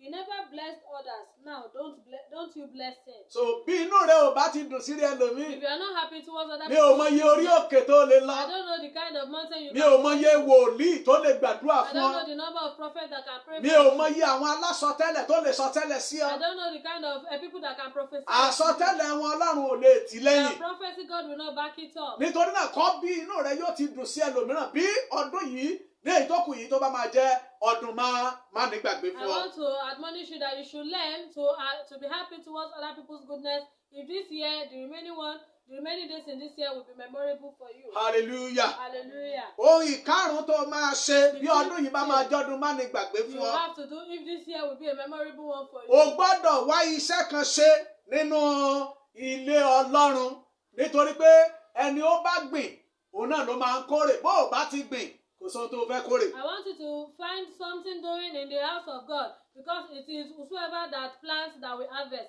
If you cannot plant, there will be no time for harvest for you. So o gbọ́dọ̀ wá iṣẹ́ kan ṣe nínú ilé Ọlọ́run. Iṣẹ́ pọ̀ alágbàṣe kò tó nǹkan You kan. must find something doing in the house of God because there are so many works but laborers are few. Ẹ jẹ́ ká gbọ́ tí Bíbélì sọ nínú ìwé Róòmù. Let's look at what the Bible says in the book of Romans. Nínú ìwé Róòmù ní orí kejìlá. The book of Romans chapter 12. Mo fẹ́ ka ẹsẹ̀ ìkọkànlá rẹ̀. I want to read verse 11. Bíbélì pé ní ti iṣẹ́ ṣíṣe ẹ má ṣe ọ̀lẹ, ẹ máa ní ìgbóná ọkàn, ẹ máa sin Olúwa. Romans chapter 12 verse 11 says, "Never be lazy in your work, but serve the Lord enthusiastically." Bákan náà nínú ìwé Gàlátíà. Also in the book of Galatians. Ìwé Gálátíà ní orí kẹfà. Galatians chapter 6. Bíbélì tún sọ ohun tó tún faramọ́ tí mo sọ nípa rẹ̀ yìí. Bible also agree with what I'm saying. Wá iṣẹ́ kan ṣe fún Ọlọ́run. Find something doing for Wá iṣẹ́ kan ṣe nínú ilé Ọlọ́run. Find something doing in the house of God. Má jẹ́ ẹni tó jẹ́ pé àṣìṣe àwọn kan lòún sọ. Don't be someone that looks for other people's Olórin mistakes. pé Gẹ̀ẹ́sì tó sọ nígbà tó interpret yẹn ó ní kò dá ìwọ tó sì mọ̀ ọ́ sọ ò farahàn dájúdájú ìwọ fúnra rẹ ló ń ṣera rẹ. You say, that grammar that girl said the other time is not correct, and you that can speak fluently, you did not find anything you can do for So God. ìwé Gàlátíà ẹ jẹ́ ká jọ wò ó ní orí kẹjọ sí ẹsẹ̀ 8 and 9. Bíbélì pé nítorí ẹni tí ó bá fúrúgbìn sípa ti ara rẹ̀ nípa ti ara rẹ̀ ni yóò ká ìdíbàjẹ́, ṣùgbọ́n ẹni tó bá fúrúgbìn sípa ti ẹ̀mí nípa ti ẹ̀mí ni yóò ká ìyè nípẹ̀kun. Ẹ má sì jẹ́ kí agara dá wa ní rere ṣe nítorí nígbà bí a kò bá ṣe àárẹ̀. The book of Galatians chapter 5. Those who live only to satisfy their own sinful desires will harvest the consequences of decay and death. But those who live to please the Spirit will harvest the Spirit. Verse 9. So don't get discouraged and give up, for we will reap a harvest of blessing at the appropriate 2020 for anything will become memorable. You have to find something doing in the house of the Lord. rí i pé o jáwọ́ kúrò nínú ẹgbẹ́ onílọ́ra. Wọ́n fẹ́ ṣe nǹkan kan bóyá wọ́n fẹ́ fi owó kan gan fún Ọlọ́run. Ó ní ìgbà tó bá di pé àwọn èèyàn 4-5 jáde, ìgbà tó bá dẹ̀ máa jáde á wá máa gapá. Má gbàgbé pé gbogbo ohun tó o ní ibo ló ti rí i. Ṣé bọ́lọ́run ló fún ọ ní agbára láti dá ohun tó o dà. Nítorí náà jáwọ́ nínú ìgbéraga, jáwọ́ nínú jíjẹ́ onílọ́ra fún iṣẹ́ Ọlọ́run. Nítorí pé Ọlọ́run tó dá ọ pẹ̀lú gbogbo tí a ń pè ní ògo àti ọlá èyí tí ó máa mú kí ìwọ pàápàá tún lè ran ẹlòmíràn lọ́wọ́, ṣùgbọ́n lábẹ́ ìlọ́ra rẹ àǹfààní yẹn lè sọnù mọ́ ẹ I lọ́wọ́. want you to separate yourself from the slothful people. People when there's a call towards God's work in the house of God, they will wait for like 2-3 people to come out, and they will now come out with a proud heart. I want to tell you that everything that you have acquired and achieved, it is God that has given it to you. Yeah. Whenever you want to do anything, I want you to desist from slothful heart. Do not be proud. Do it with humility, and God will bless you in return. Wá iṣẹ́ kan ṣe nínú ilé Ọlọ́run ọ̀pọ̀ lónìí, a ní bóun bá kúkú ṣe wọn kì í porúkọ òun kí wọ́n tiẹ̀ dúpẹ́ lọ́wọ́ òun. Má gbàgbé pé Ọlọ́run ó lóun kì í gbàgbé iṣẹ́ rere tí àwọn ènìyàn bá ṣe nínú ilé Ọlọ́run fún Ọlọ́run, ó ní yóò san fún wọn padà. Tó bá rí bẹ́ẹ̀, tó bá jẹ́ ìyìn ènìyàn ló fẹ́, mo mọ̀ dájú pé ìjákulẹ̀ òun ló máa bá pàdé. Nítorí náà wá iṣẹ́ kan ṣe bí ọdún 2020 ìjókòó tí tó bá máa jẹ́ ọdún má ní gbàgbé fún ọ. Wá iṣẹ́ kan ṣe Ọlọ́run. Some people will even say that I don't want. Whenever I do it, they don't call me to appreciate me. If you are looking for the praise of man, definitely you'll be disappointed. Because when you do the work of God, the Bible made us to understand that God will not forget our labor of love, and He will give us our reward when the time comes. When you work for God, your year, as this year is going to an end, it will become a memorable one for you. Nínú ìwé oníwàásù. In the book of Ecclesiastes. Ní orí 9. Chapter 9. Ní ẹsẹ̀ 10. Verse 10. Ó wí pé It says, ohunkóhun tí ọwọ́ rẹ rí ní ṣíṣe fi agbára rẹ ṣe, nítorí kò sí ète bẹ́ẹ̀ ni kò sí ìmọ̀ tàbí ọgbọ́n ní ìsà òkú níbi tí ìwọ ń rè. Lórúkọ Jésù ò ní kú fọ́tayọ̀. Amen. Ìwọ náà lónìí tètè dìde, òtọ́wọ́ rẹ bá rí ní ṣíṣe ṣe pẹ̀lú gbogbo agbára rẹ fún Ọlọ́run tó máa ń san èrè. The book of Ecclesiastes chapter 9 verse 10 says, whatever you do, do well, For when you go to the grave, there will be no work of planning or knowledge or wisdom. I pray that you will not die for the happiness of your enemies in Jesus' name. Amen. Now that there is still time for you, I want you to guide yourself. Get up and do something great for the work of God. Because whenever you do it, God will reward you. And as this year is going to an end, it will be memorable for you in Jesus' name. Amen. Kọ́ríńtì kínní lórí kẹta. 1 Corinthians chapter 3. Ó bá èmi àti wọ́n sọ̀rọ̀. Speaking to you and I. Gẹ́gẹ́ bí ẹni tí a pè ní àyànfẹ́ Ọlọ́run. As the beloved of God. Kọ́ríńtì kínní ní orí kẹta ẹsẹ̀ ìkeje. Chapter 3. Wípé ǹjẹ́ kì í ṣe ẹni tó ń gbin nǹkan kan bẹ́ẹ̀ ni kì í ṣe ẹni tí ń bomi rin bí kò ṣe Ọlọ́run tó mú ìbísí wá. Ǹjẹ́ ẹni tí ń gbìn àti ẹni tí ń bomi rin ọ̀kan ni wọ́n já sí, olúkúlùkù yóò sì gba èrè tirẹ̀ gẹ́gẹ́ bí iṣẹ́ tirẹ̀. Ẹsẹ̀ ìkẹsàn-án, nítorí alábàáṣiṣẹ́pọ̀ pẹ̀lú Ọlọ́run lé àwa, ọgbà Ọlọ́run ni yín, ilé Ọlọ́run ni yín. The book of 1 Corinthians chapter 3 verse 7 to 9 says, the ones who do the planting or watering aren't important, but God is important because he is the one who makes the seed grow. Yes, so. Verse 8, the one who plants and the one who waters work as a team with the same purpose, yet they will be rewarded individually according to their own hard work. Verse 9, we work together as partners who belong to God. You are God's field, God's building, not ours. Hallelujah. Amen. So olúkúlùkù la máa san èrè fún. Everyone will be rewarded. So nítorí náà èmi àti rẹ ohun tó ń ṣe bóyá àwọn kan wọ́n ti ń fi ọ̀rọ̀ da omi tútù sí ọlọ́kàn, ìwọ máa tẹ̀síwájú nítorí pé kò sẹ́ni ó fi lélẹ̀, kò sẹ́ni tó fi aya, tó fi ọmọ, tó fi ilẹ̀ sílẹ̀ nítorí orúkọ Kristi tí ò ní gbà padà. Láyé yìí á gbà padà ní ìlọ́po 100 láyé tó wá ń bọ̀, iye àìnípẹ̀kun. At times when we are working, we might get discouraged by what people are saying. Yeah. I want to encourage you that you should keep on doing it because when the time comes, there's no one that leaves land, house, mother, father, and everything else and left it behind to work with God. In this world, we will receive 100-fold, and in the world to come, everlasting life. So mọ nítorí náà kókó tá a ti jọ ń sọ mo tún rán ọ létí ni o náà ni pé ohun tó lè ṣe tó lè mú kí ọdún yìí jẹ́ ọdún má ní gbàgbé fún ọ. I am still reminding you what we are talking about. Those things, the steps you can take that will make this year memorable for you. Èkíní, yí ọ̀nà tó gbà ń sin Ọlọ́run padà. The first one, change the way you worship or serve your God. Èkejì, jẹ́ kí iṣẹ́ rẹ sí Olúwa nínú ọdún yìí pọ̀ sí ju ti àtẹ̀yìnwá lọ. And the second step, make sure that the work you are doing for God is greater than before. Ìkẹta, jẹ́ kí gbogbo ènìyàn rí ọ gẹ́gẹ́ bí olùmúpadà àwọn ẹ̀yà mìíràn. The third one, make sure that people see you and they know you as someone who restores the weary part of Christ.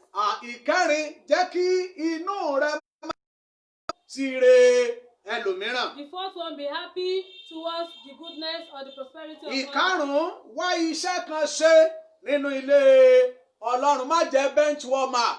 Be someone that can do something tangible for the kingdom of God. The fifth one, you have to be somebody, you have to find something doing in the presence of Yes. God. Má jẹ́ èèyàn tó kàn mú àga, èèyàn tó ń ṣiṣẹ́ tó mú kí iṣẹ́ Ọlọ́run gbèrú sí i. Ohun ìkẹfà tí èmi àti ìwọ tí a ní láti ṣe bí tó lè mú kí ọdún tí a wà yìí kó jẹ́ ọdún mánigbàgbé fún wa. The sixth thing you can do that will make this year a memorable one for you. Jẹ́ kí ìgbé ayé àdúrà rẹ kó lágbára sí ju ti àtẹ̀yìnwá lọ nítorí pé ogun ti ọdún tó kọjá ó yàtọ̀ fún ogun ti ọdún tí a wà. Let your prayer life be more fervent than before because the problem of last year is different from the problem in this year.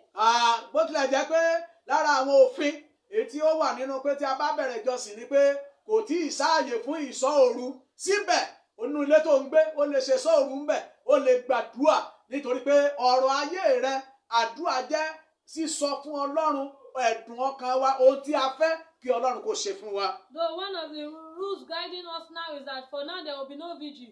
You might not be able to do vigil in the church, but you can as well pray in your house. Pray, tell it to God, the problem you are passing through, all those things, all your heart desires, and God will grant it. Má gbàgbé ohun ìkẹfà tó máa ṣe bọ́dún yìí bá máa jẹ́ ọdún mánigbàgbé fún ọ. This year will be a memorable one for you. Jẹ́ kí ìgbé ayé àdúrà rẹ kó lágbára sí ju ti àtẹ̀yìnwá lọ. Let your prayer life be more fervent than before. Ọ̀pọ̀ lónìí wọ́n bá sọ pé àwọn wòlíì kan wà níbì kan ó lè wọkọ̀ 10,000. Nígbà tí bẹ́ẹ̀ sọ pé ká má ṣe kọ ìpéjọpọ̀ ara wa sílẹ̀. There are some people when they hear that a particular prophet is somewhere, they can board a bus worth 10,000 naira to go to that prophet. When the Bible made us to understand that we should not forsake the gathering of our brethren. Àdúrà rẹ ló máa mú iṣẹ́ ìyanu tí ayé rẹ ń fẹ́ wá pẹ̀lú ọkàn tó mọ́. Your prayer with a holy life, with a pure heart, will bring that desired result for you. Ẹni ó gorí òkè Olúwa lọ. Who shall mount up Tàbí ta ni ó dúró níbi mímọ́ rẹ̀? Who shall stand in Ẹni the tó holy ní place? ọwọ́ mímọ́. Who has a clean hand? Ẹni tí kò gbé ọkàn rẹ̀ sókè sí asán. That does not lift up his heart to vain. Tó mọ̀ pé Ọlọ́run tí tó ń bá sọ̀rọ̀, Ọlọ́run tó wà níbi gbogbo ni. The one who knows that the God whom he or she is speaking to is the one who is everywhere. So lílọ sórí òkè mi ò tako nítorí pé kò ní lè sí ìdíwọ́ ọmọ ń pè mí ẹnìkan ń pè mí ṣùgbọ́n síbẹ̀ ìpéjọpọ̀ àwa tí a jọ jẹ́ ọmọ Ọlọ́run nínú ilé ìjọsìn rẹ lórí pé ó wà níbẹ̀ ìwọ náà bá Ọlọ́run sọ̀rọ̀ gbàdúrà ju ti àtẹ̀yìnwá lọ. Thank God ìsìn ti tún bẹ̀rẹ̀ báyìí ọjọ́ ìsinmi ti wà ń bẹ̀ Wednesday program á wà ń bẹ̀ àwọn other program á wà ń bẹ̀ ìwọ náà darapọ̀ nínú ìjọ tó wà nítorí pé àǹfààní púpọ̀ ó ń bẹ fún ọ níbẹ̀. I want to tell you that going to the mountain, I'm not against it, but make sure that all your church services you attend, be there, pray. And whenever you pray, all those desired results you are looking for, you are going to get it when you stay in the presence of the Lord. Nínú ìwé Máàkù ní orí kìíní. In the book of ọgbọ̀n ó lé márùn-ún. verse 35. A kà níbẹ̀ pé You can read ó it. sì dìde ní òwúrọ̀ kí ilẹ̀ tó mọ́ ó sì jáde lọ sí ibi ijù kan níbẹ̀ ni ó sì ń gbàdúrà wọ́n ń sọ fún wa nípa Jésù. Mark chapter 1 verse 35. The next morning Jesus awoke long before daybreak and went out alone into the wilderness to pray. Àní ìwé Lúùkù ní orí kẹfà In the book of Luke chapter 6 ní ẹsẹ̀ ìkejìlá. verse Ṣe ni ijọ́ wọn nì ó lọ sí orí òkè lọ gbàdúrà ó sì fi gbogbo òru gbàdúrà sí Ọlọ́run wọ́n ń sọ fún wa nípa Jésù Olúwa. Luke chapter 6 verse 12. One day soon afterwards, Jesus went to a mountain to pray, and he prayed to God all night. Nínú ìwé àmọ̀yẹ Bíbélì mi wò ọ̀rọ̀ Ọlọ́run dẹ̀ jẹ́ ó yé wa And the word of God made us to understand. wípé èmi àti yín a ní àwọn ìgbésẹ̀ pàtàkì You and I will láti have gbé. so many steps to take. Lábẹ́ ìgbésẹ̀ yìí Under these steps, òun náà ni ayé tiwa náà ti lè ní ìtumọ̀. that is where our lives can be meaningful. Ìwé Jòhánù ní orí kẹrìndínlógún John chapter 16 àní ẹsẹ̀ ìkẹta ó lé ní ogún verse 23 sí ẹsẹ̀ ìkẹrìnlélógún. to 24. Bíbélì pé àti ní ijọ́ náà ẹ̀yin kì yóò bi mí léèrè ohunkóhun lóòótọ́ ni mo wí fún yín ohunkóhun tí ẹ̀yin bá béèrè lọ́wọ́ bàbá lé orúkọ mi òun ó fi fún yín títí di ìsinsìnyí ẹ kò tí ì béèrè ohunkóhun lé orúkọ mi ẹ béèrè ẹ ó sì rí gbà kí ayọ̀ yín kó lè kún. The book of John chapter 16 verse 23 and 24 says, "At that time you won't need to ask me for anything.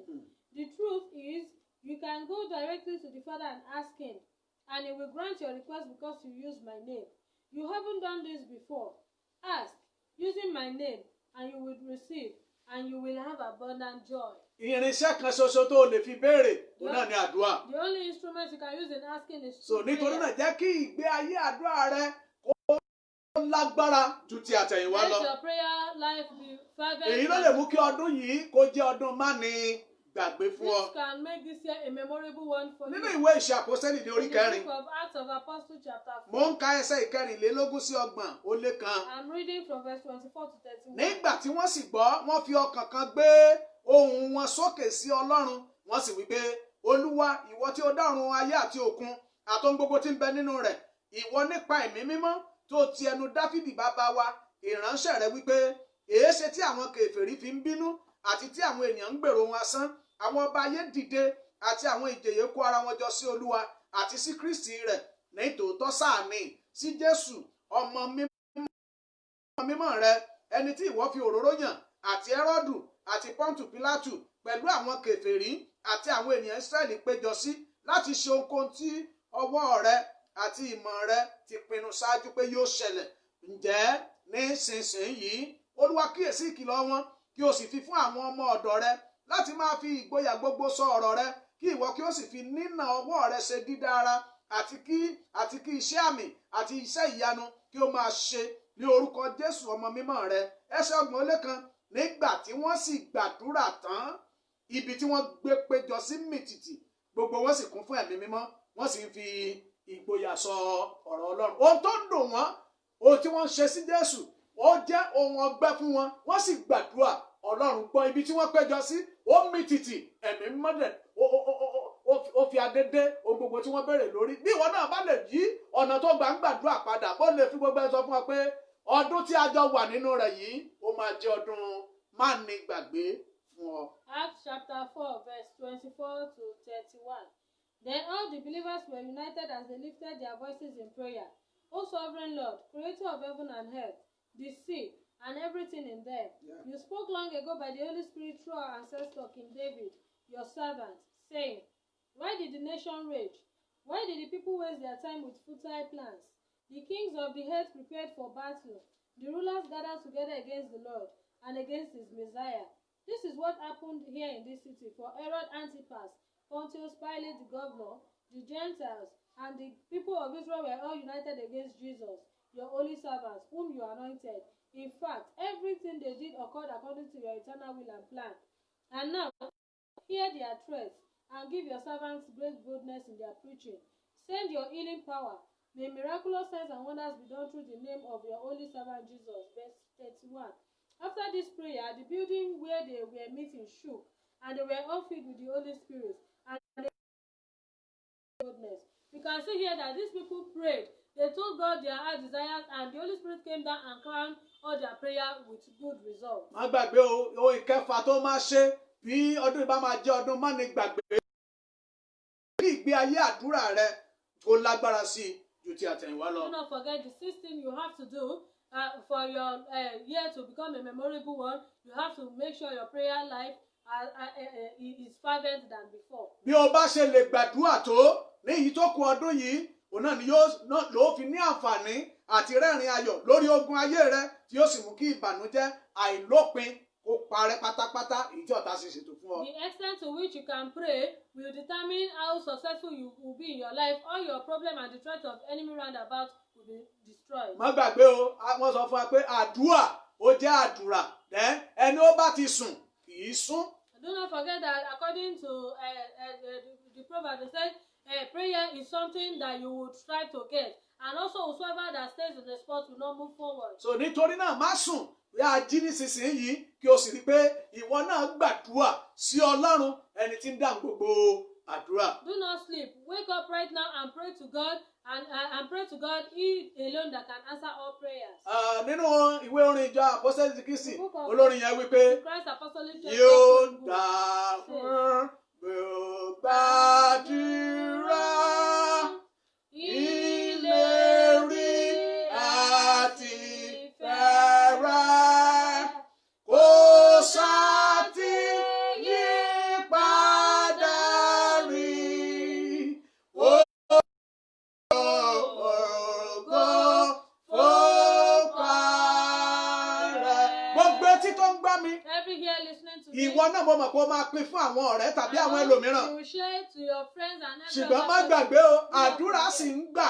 Ìdí nìyí tí gbogbo ènìyàn tí wọ́n fi ń dù ú láti gbà á. Prayer is still being answered. That is why people strive to pray. So ó èkeje tí o máa ṣe. The 7th thing you have to do. Bí ọdún yìí bá máa jẹ́ ọdún má ní gbàgbé If fún this ọ. year will be an unforgettable year for you. Jẹ́ kí ọ̀nà tí o gbà ń fi fún Ọlọ́run jẹ́ kó yí padà. Let your way of giving to God change. Jẹ́ kí ọ̀nà tí o gbà ń fi fún Ọlọ́run kó pọ̀ ju ti àtẹ̀yìnwá lọ. Let the way you give to God be more than before. O ní láti rántí pé láti ìgbà tí a ti bí ọ sí ìsinsìnyí o wà ní ipò kan náà lójoojúmọ́ ló ń dàgbà sókè sí ayé rẹ ò wà bákan náà iṣẹ́ rẹ ò wà bákan náà nítorí náà Ọlọ́run yìí Ọlọ́run tó sì ń bùkún ó ní ẹ fi fún ni a ó fún yín òṣùwọ̀n tí ó dára àmì pọ̀ àkìmọ́lẹ̀ àti àkúnwọ́sílẹ̀ làwọn wọ̀n sí àyà yín nítorí pé òṣùwọ̀n náà tó o bá fi wọ̀n fún ni làwọn fi wọ̀n fún ọ padà. I want to tell you that since the day you have been born, I want to tell you that you are not on that particular spot. You have been growing and you have been developing in so many ways. so also your giving to God must also increase. You must make sure you give to God bountifully so that you can reap from Him bountifully. The Bible made us understand that give and it shall be given unto you, good measure, pressed down, shaken together, running over. Because the way you give to people, that same measurement shall be used to give back to you. Àwọn kan wá ní n tá a bá fọ́lọ́run ló máa fún wa, mo ní irọ́ pátápátá ni. Some people say that whatsoever we give to God, He gives to us back, and I'm saying it's a lie. Nígbà tó o bá fi fún Ọlọ́run, kékeré tó o fún fọ́lọ́run yẹn, ó máa yí padà ní ìlọ́po mílíọ̀nù. Wọ àwọn àgbẹ̀ wọ́n á fi àgbàdo bíi 3, 4 sórí ilẹ̀, sórí ebè. Nígbà tó bá dẹ̀ ti gbìn, nígbà tí ebè kọ̀ọ̀kan níbi tí wọ́n gbìn sí, tó bá máa wo ọmọ tó ti ẹ̀yìn àgbàdo yẹn jáde, wọ́n lè ka 100, wọ́n lè ka 200 àti bẹ́ẹ̀ bẹ́ẹ̀ lọ. Nítorí náà Ọlọ́run, iyì tó o bá fi fún Ọlọ́run kan ló máa fún ẹ padà. Nítorí náà èlò ló san fún mímí sínú mímí síta rẹ, èyí tí àwọn onísáyẹ̀nsì tí wọ́n pè ní oxygen àti carbon dioxide. Nígbà tó o bá mí síta, ó ṣeé ṣe àwọn ohun tí ò dára gbogbo. Ìdí nìyẹn nígbà ó bá jókòó wá kàn yaṣó, àwọn èèyàn á fi ẹrẹ́rìn. Àwọn títí dèní bí wọ́n bá ṣe operation fún àwọn ènìyàn, àwọn tá a pè ní dókítà, tí ò bá ìṣó kì í sí ayọ̀ nínú wọn. Nítorí náà ìwọ dẹ̀ ń ṣó, ó ń lanu, ó ń sọ̀rọ̀, ó ń jókòó, ó ń yán àti bẹ́ẹ̀ bẹ́ẹ̀ lọ. Síbẹ̀ ò mórí Ọlọ́run dé ọsibítù kó wo iye àwọn tí bẹ́ẹ̀dì wọn ń kawó. Lónìí kọ́ bí a ti ń fi fún Ọlọ́run ju ti àtẹ̀yìnwá lọ, kó wá wo bí ọdún ìṣe máa ní gbàgbé. I want to tell you that whatsoever you give to God is not what He will return to you. Let's take farmers for example. Whenever they plant like 3 or 4 maize seeds into the ground, by the time they will harvest, they can harvest 200, they can harvest 500, they can harvest 100. And you can see that from that process, we can see that it is not what they have given to the ground that the ground has given back to them. We can see that God has given us so many things. The air we breathe in and out, the way we live, our provision and everything. Look at the hospitals. When the surgeons, when they perform a surgical operation on people, they want them to pass out gas before they will be happy. But when you pass out gas, people will laugh at you. At times they will insult you. And I want to know that all those things are good things that happen to us as a result of good health. God will give you so many things when you give Him the little that you have. Ìwé Àìsáyà ní orí 150.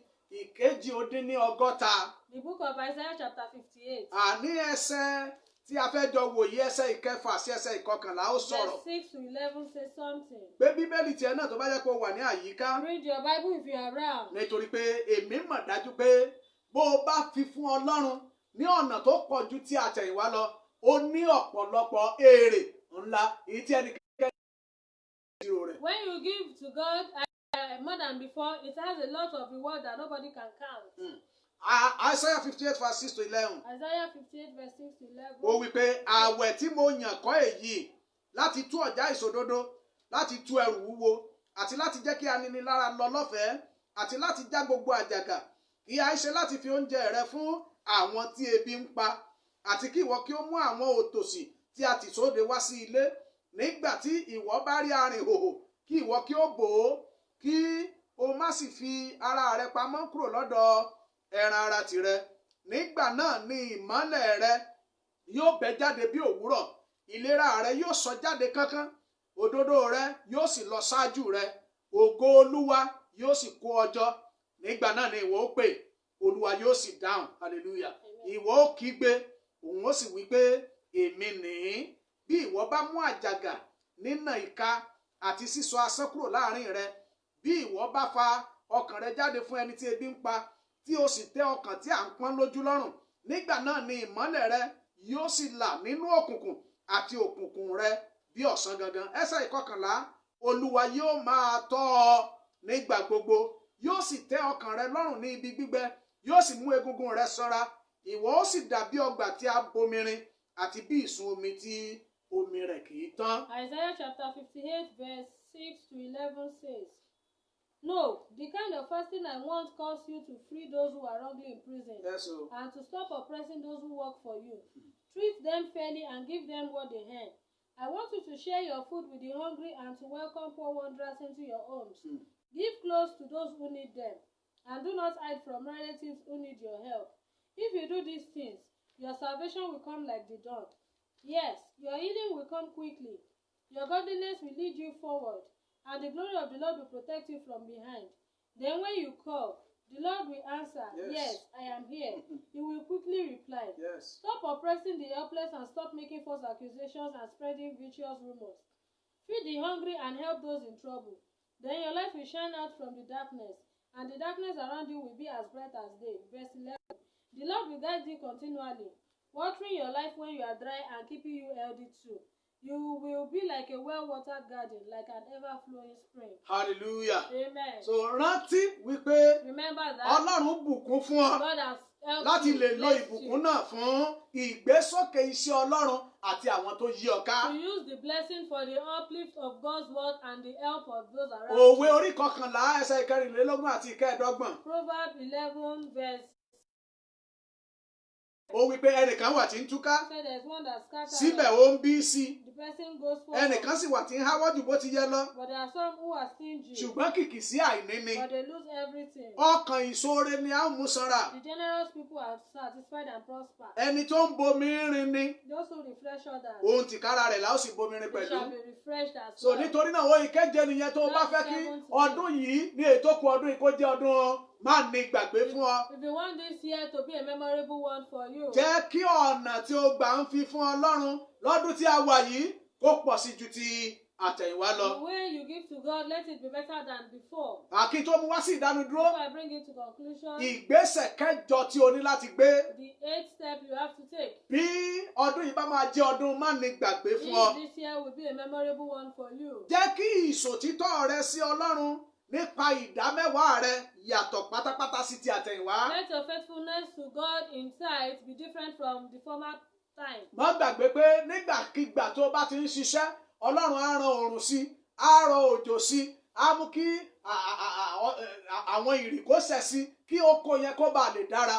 Nígbà tó bá dẹ̀ ṣe èyí, Ọlọ́run ò béèrè gbogbo ohun tó gbìn sóko pé kó mú wá, ó ní kó mú ìdámẹ́wàá nínú iṣẹ́ ọwọ́ rẹ kó mú wá fún un. Tó bá dẹ̀ ti ṣe, ó lóun ó bá a jẹnirun wí lórí iṣẹ́ rẹ, àwọn tó fẹ́ run èso iṣẹ́ rẹ, ó ní òun á wá mú kí àjàrà rẹ kò ní rẹ̀, ṣùgbọ́n àjàrà rẹ yóò kún fún ọ̀pọ̀lọpọ̀ èso. As a farmer, when you plant your crops, your seed, we can see that God will do a lot of things to make them grow. There will be sunshine, there will be rainfall, there will be dew. And when you want to harvest, you harvest a lot. And now, God is not even asking for everything. He's only asking for the 10% out of it. And when you give one, He will open the windows of blessing for you. He will not allow the devourers that want to destroy your work to come round you. Nítorí náà, jẹ́ kí ìṣòtítọ́ rẹ ìgbésẹ̀ kẹjọ tó máa gbé nìyẹn. That is the 8th step. Jẹ́ kí ìṣòtítọ́ rẹ sí Ọlọ́run nípa ìdámẹ́wàá kó yàtọ̀ pátápátá sí ti àtẹ̀. To God, when it comes to tithe, be different from the former time. Núwèé Málákì ní orí kẹta, The book of Malachi chapter kí n 3, tó mú wá sí ìdánudúró. before I bring it to a close, Ẹsẹ̀ ìkeje sí ìkejìlá, verse 7 to 12, ó wí pé, it says, láti ọjọ́ àwọn bàbá yín wálé ẹ̀yin tilẹ̀ ti yapa kúrò ní ìlànà mi tí ẹ kò sì pa wọ́n mọ́. Ẹ yí padà sí ọ̀dọ̀ mi, èmi ó sì yí padà sí ọ̀dọ̀ yín, lé Olúwa àwọn ọmọ ogun wí. Ṣùgbọ́n ẹ̀yin wípé nípa báwo lè àwa ó yí padà? Ènìyàn yóò ha já Ọlọ́run lé olè, ṣùgbọ́n ẹ̀yin sáà ti jà mí lé olè. Ṣùgbọ́n ẹ̀yin wípé nípa báwo lè àwa fi jà ọ́ lé olè? Nípa ìdámẹ́wàá àti ọrẹ. Ríré lè a ó fi yín ré. Àní ẹ mú gbogbo ìdámẹ́wàá wá sí ilé ìṣúra kí oúnjẹ bá lè wà ní ilé mi. Ẹ sì fi èyí dán mi wò nísinsìnyí bí èmi kì yóò bá ṣí àwọn fèrèsé ọ̀run fún yín kí n sì tú ìbùkún jáde fún yín tó bẹ́ẹ̀ tí kì yóò sí àyè tó láti gbà á. Èmi ó sì bá ajẹnirun wí nítorí yín, òun kì yóò sì run èso ilẹ̀ yín, bẹ́ẹ̀ ni àjàrà yín kì yóò rẹ̀ dànù lé Olúwa àwọn ọmọ ogun wí. Ẹsẹ̀ ìkejìlá, gbogbo orílẹ̀-èdè ni yóò sì pè yín ní alábùkún fún nítorí ẹ̀yin ó jẹ́ ilẹ̀ tí ó wuni lé Olúwa àwọn ọmọ ogun wí. The book of Malachi chapter 3 from verse 7 to 12 says, ever since the days of your ancestors, you have scorned my laws and failed to obey them. Now return to me, and I will return to you, says the Lord Almighty. But you ask, how can we return when we have never gone away? Should people cheat God? Yet you have cheated me. But you ask, what do you mean? When did we ever cheat you? You have cheated me of the tithes and offerings due to me.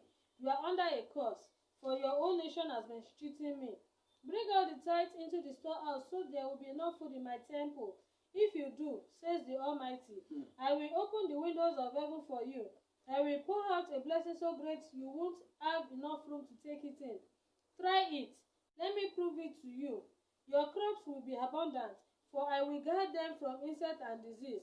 Your grapes will not shrivel before they are ripe, says the Lord Almighty. Verse 12. Then all nations will call you blessed, for your land will be such a delight, says the Lord Almighty. Bẹ́ẹ̀ni, ìwé Léfítíkù náà tún sọ nǹkan kan náà. The book of Leviticus also says. Ní orí 7:30. Chapter 27. Ní ẹsẹ̀ 30 sí 32. Verse 30 to 32. Àti gbogbo ìdámẹ́wàá ilẹ̀ náà, ìbá ṣe ti irúgbìn ilẹ̀ náà, tàbí ti èso igi, ti Olúwa ni. Mímọ́ ni fún Olúwa. Bí ó bá ṣe pé ènìyàn bá rà á padà rárá nínú ìdámẹ́wàá rẹ̀, kí ó sì fi 5% kún un, àti gbogbo ìdámẹ́wàá ọ̀wọ́ ẹran àti ti agbo ẹran, àní ohunkóhun tí ó bá kọjá lábẹ́ ọ̀pá, kí ẹ̀kẹwàá kí ó jẹ́ mímọ́ fún Olúwa. The book of Leviticus chapter 27 verse 30 to 32. A tenth of the produce of the land, whether grain or fruit, belongs to the Lord and must be set apart to him as holy. Yes. If you want to redeem the lost tenth of the fruit or grain, you must pay its value plus 20%.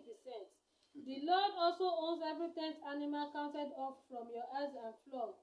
They are set apart to him as holy. Nínú ìwé Kọ́ríńtì kejì. In the book of 2 Corinthians. Ní orí 9. Chapter 9. Ẹsẹ̀ 6 àti 7 wípé. Verse 6 and 7. Verse 6 and 7. Ṣùgbọ́n èyí ni mò ń wí pé ẹni tó bá fúrúgbìn kíhun ni yóò ká.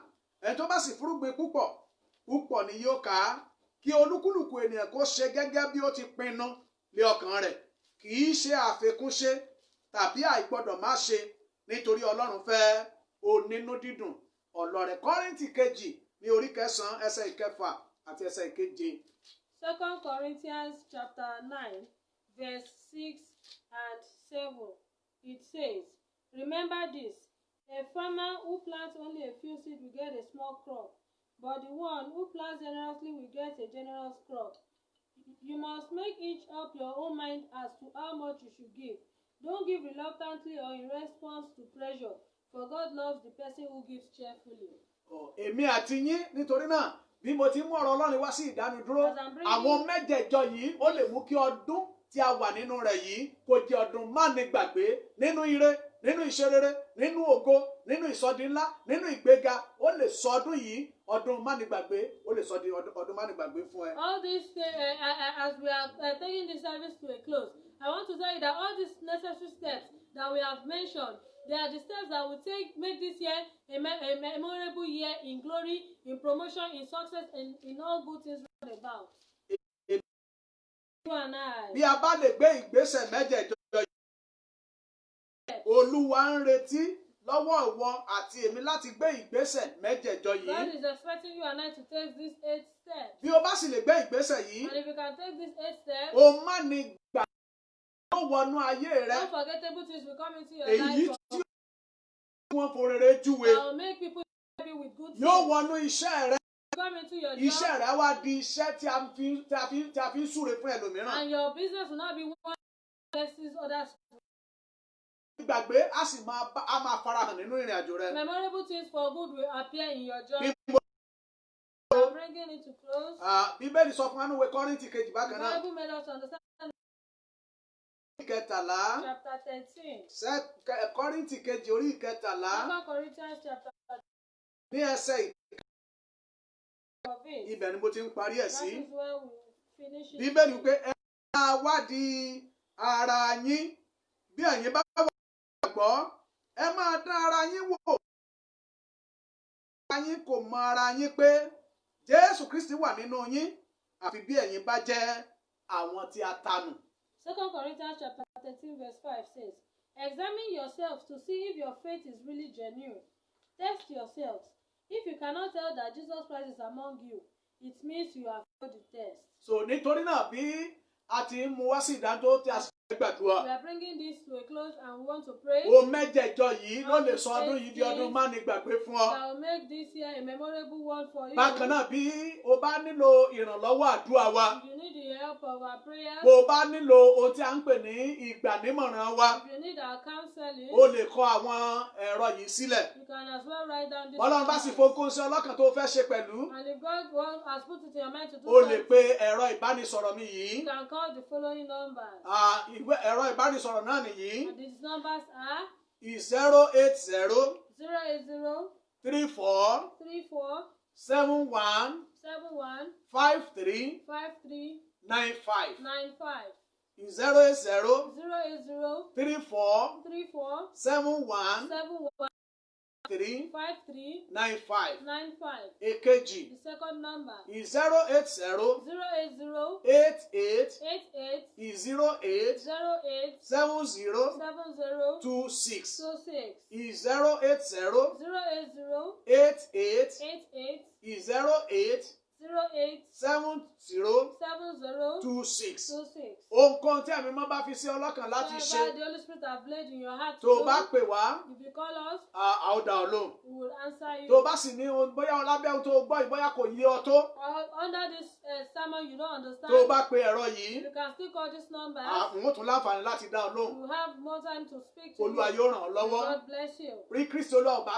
tí ì dé If Jesus Christ tarry ní ọjọ́ mẹ́jọ, next week, a ó tún pàdé we shall meet ní abẹ́ iṣẹ́ ìránṣẹ́ yìí kan náà. under this ministry. Mo wá láti inú ìjọ Apostoli ti Kristi. I come from Christ Apostolic Church, Ní ojúlé ìkẹta ó lé ní àádọ́ta number 53, Àrò Olóyè Street Aroloye Street, ní Abáranjẹ. Abaronje. Ẹ̀ka ìjọ wa mìíràn sì wà ní And we have other branch churches. ní Christ Apostolic Church, We have another assembly, Christ Apostolic Church, Victory Life Victory Center, Life Center, number 4, number 4, Àjàyí Òkèyà Street, Ajayi Okeya Street, Òkèrúbè. Ukerube. A tún ní ẹ̀ka mìíràn, We have another assembly, Christ Apostolic Church, Christ Apostolic Church, Chapel of Grace, Chapel of Grace, number 12, number 12, Reverend Adéyẹmí Street Reverend Adeyemi Street, ní Abáranjẹ. at Abaronje. Àwọn ìjọ wọ̀nyí All these o churches, láǹfààní láti yà síbẹ̀ lọ́jọ́ ìsinmi tó ń bọ̀. you have the grace to go there. Wàá next gbọ́ Sunday. ojúlówó ọ̀rọ̀ Ọlọ́run. You will hear Wàá sì gbádùn ìjọsìn rẹ sí and you Ọlọ́run also enjoy your service. lábẹ́ ohun mẹ́jẹ̀ẹ̀jọ tí a ti sọ under yìí. this area that we've mentioned. Olúwa yóò ràn Bless bí o you. ti múra sílẹ̀ láti ṣe As bẹ́ẹ̀. you prepare to do Ẹ jẹ́ á so, gbàdúrà. let us pray. Orúkọ Jésù. Amen. Orúkọ Jésù. Amen. Ní agbára láti bẹ náà jẹ́ Jésù. Amen. Ọlọ́run tó tóbi. Ọlọ́run tí agbára rẹ̀ ga ju gbogbo agbára lọ. A dúpẹ́ fún ìbẹ̀rẹ̀ fún òpin. A yìn yín nítorí pé àwa lè dáwọ́ dúró ẹ̀yin Ọlọ́run. Kí ni Alpha àti Omega. Mo sì mọ̀ tó ńlá lọ́kàn gbogbo ẹ̀dá alààyè tí ó gbọ́. Ẹ̀mí mímọ́ yóò fọwọ́ tọ́ ọkàn kankan láti gbé ìgbésẹ̀ mẹ́jẹ̀ẹ̀jọ yìí lábẹ́ àṣẹ Ọlọ́run. Lórúkọ Jésù, Olúwa gba ọpẹ́ wa. Amen. Ayérayé gba ìyìn wa. Amen. Bí a ti rán iṣẹ́ náà síta gẹ́gẹ́ bí ẹ ti rán wa. Lórúkọ Jésù gbàdá. A fẹ́ kí iṣẹ́ yìí kó mú àyípadà bá gbogbo ọkàn. Olúwa ṣe bẹ́ẹ̀. Amen.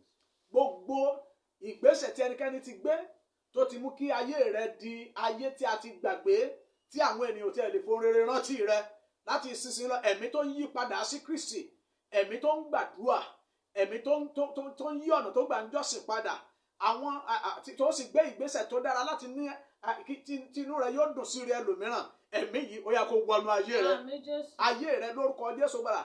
Gbogbo okùn tí ayé fi so ọ́ mọ́lẹ̀, tó fi so ayé rẹ mọ́lẹ̀, tó so ìgbéyàwó rẹ mọ́lẹ̀, tó so àtìlọ́mọ rẹ mọ́lẹ̀, tó so àti ní aya àti ní ọkọ mọ́lẹ̀, lórúkọ Jésù okùn náà Olúwa kó já lónìí. Amen, Jésù. Gbogbo ẹ̀yin tí ẹ wà ní ipò ìyàgàn, lórúkọ Jésù gbàdá. Agbára ọ̀rọ̀ Ọlọ́run yìí lórúkọ yìí ó yá kó tú ayé rẹ sílẹ̀. Àmín. Mo fẹ́ kí ọdún yìí kó di má ní gbàgbé fún ire.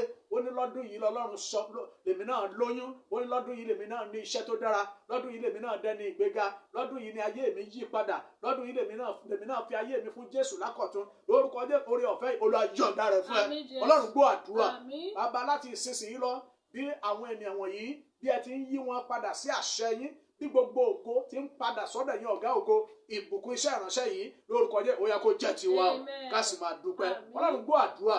Ògo ni forúkọ Ọlọ́run. Hallelujah. Ògo ni forúkọ Ọlọ́run. Hallelujah.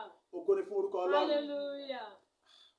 Orin yìí sáà ó ń dún sí mi lọ́kàn, mo sì fẹ́ kọ gbogbo ọkàn tí ó sì wà lábẹ́ iṣẹ́ ìránṣẹ́ yìí, mo fẹ́ kó bá mi kọ, nítorí pé mo mọ̀ pé ọjọ́ ọ̀la àwọn ọmọ rẹ̀ máa dára. Amen. Hallelujah. Hallelujah. Hallelujah. Hallelujah. Hallelujah. Hallelujah. Ọlọ́run apọ́stélì, Ọlọ́run ìjọ apọ́stélì, jẹ́ káyé mi kó nítumọ̀, kọjọ́ ọ̀la mi kó dára. Ọlọ́run ìjọ apọ́stélì, Ọlọ́run ìjọ apọ́stélì, jẹ́ káyé mi dára, káyé mi kó ní ìtumọ̀ gẹ́gẹ́ bí àṣẹ rẹ̀. Ọlọ́run tó dára ni ọ́, àṣẹ rẹ̀ lórúkọ Jésù bàlá. Ayé gbogbo ọkàn tó ń gbọ́rọ̀ yìí, ayé yìí kó dára. Amen. Ìjọba Ọlọ́run kájọ fi ṣèrè jẹun ní orúkọ Jésù Kristi Olúwa wa. Àmín.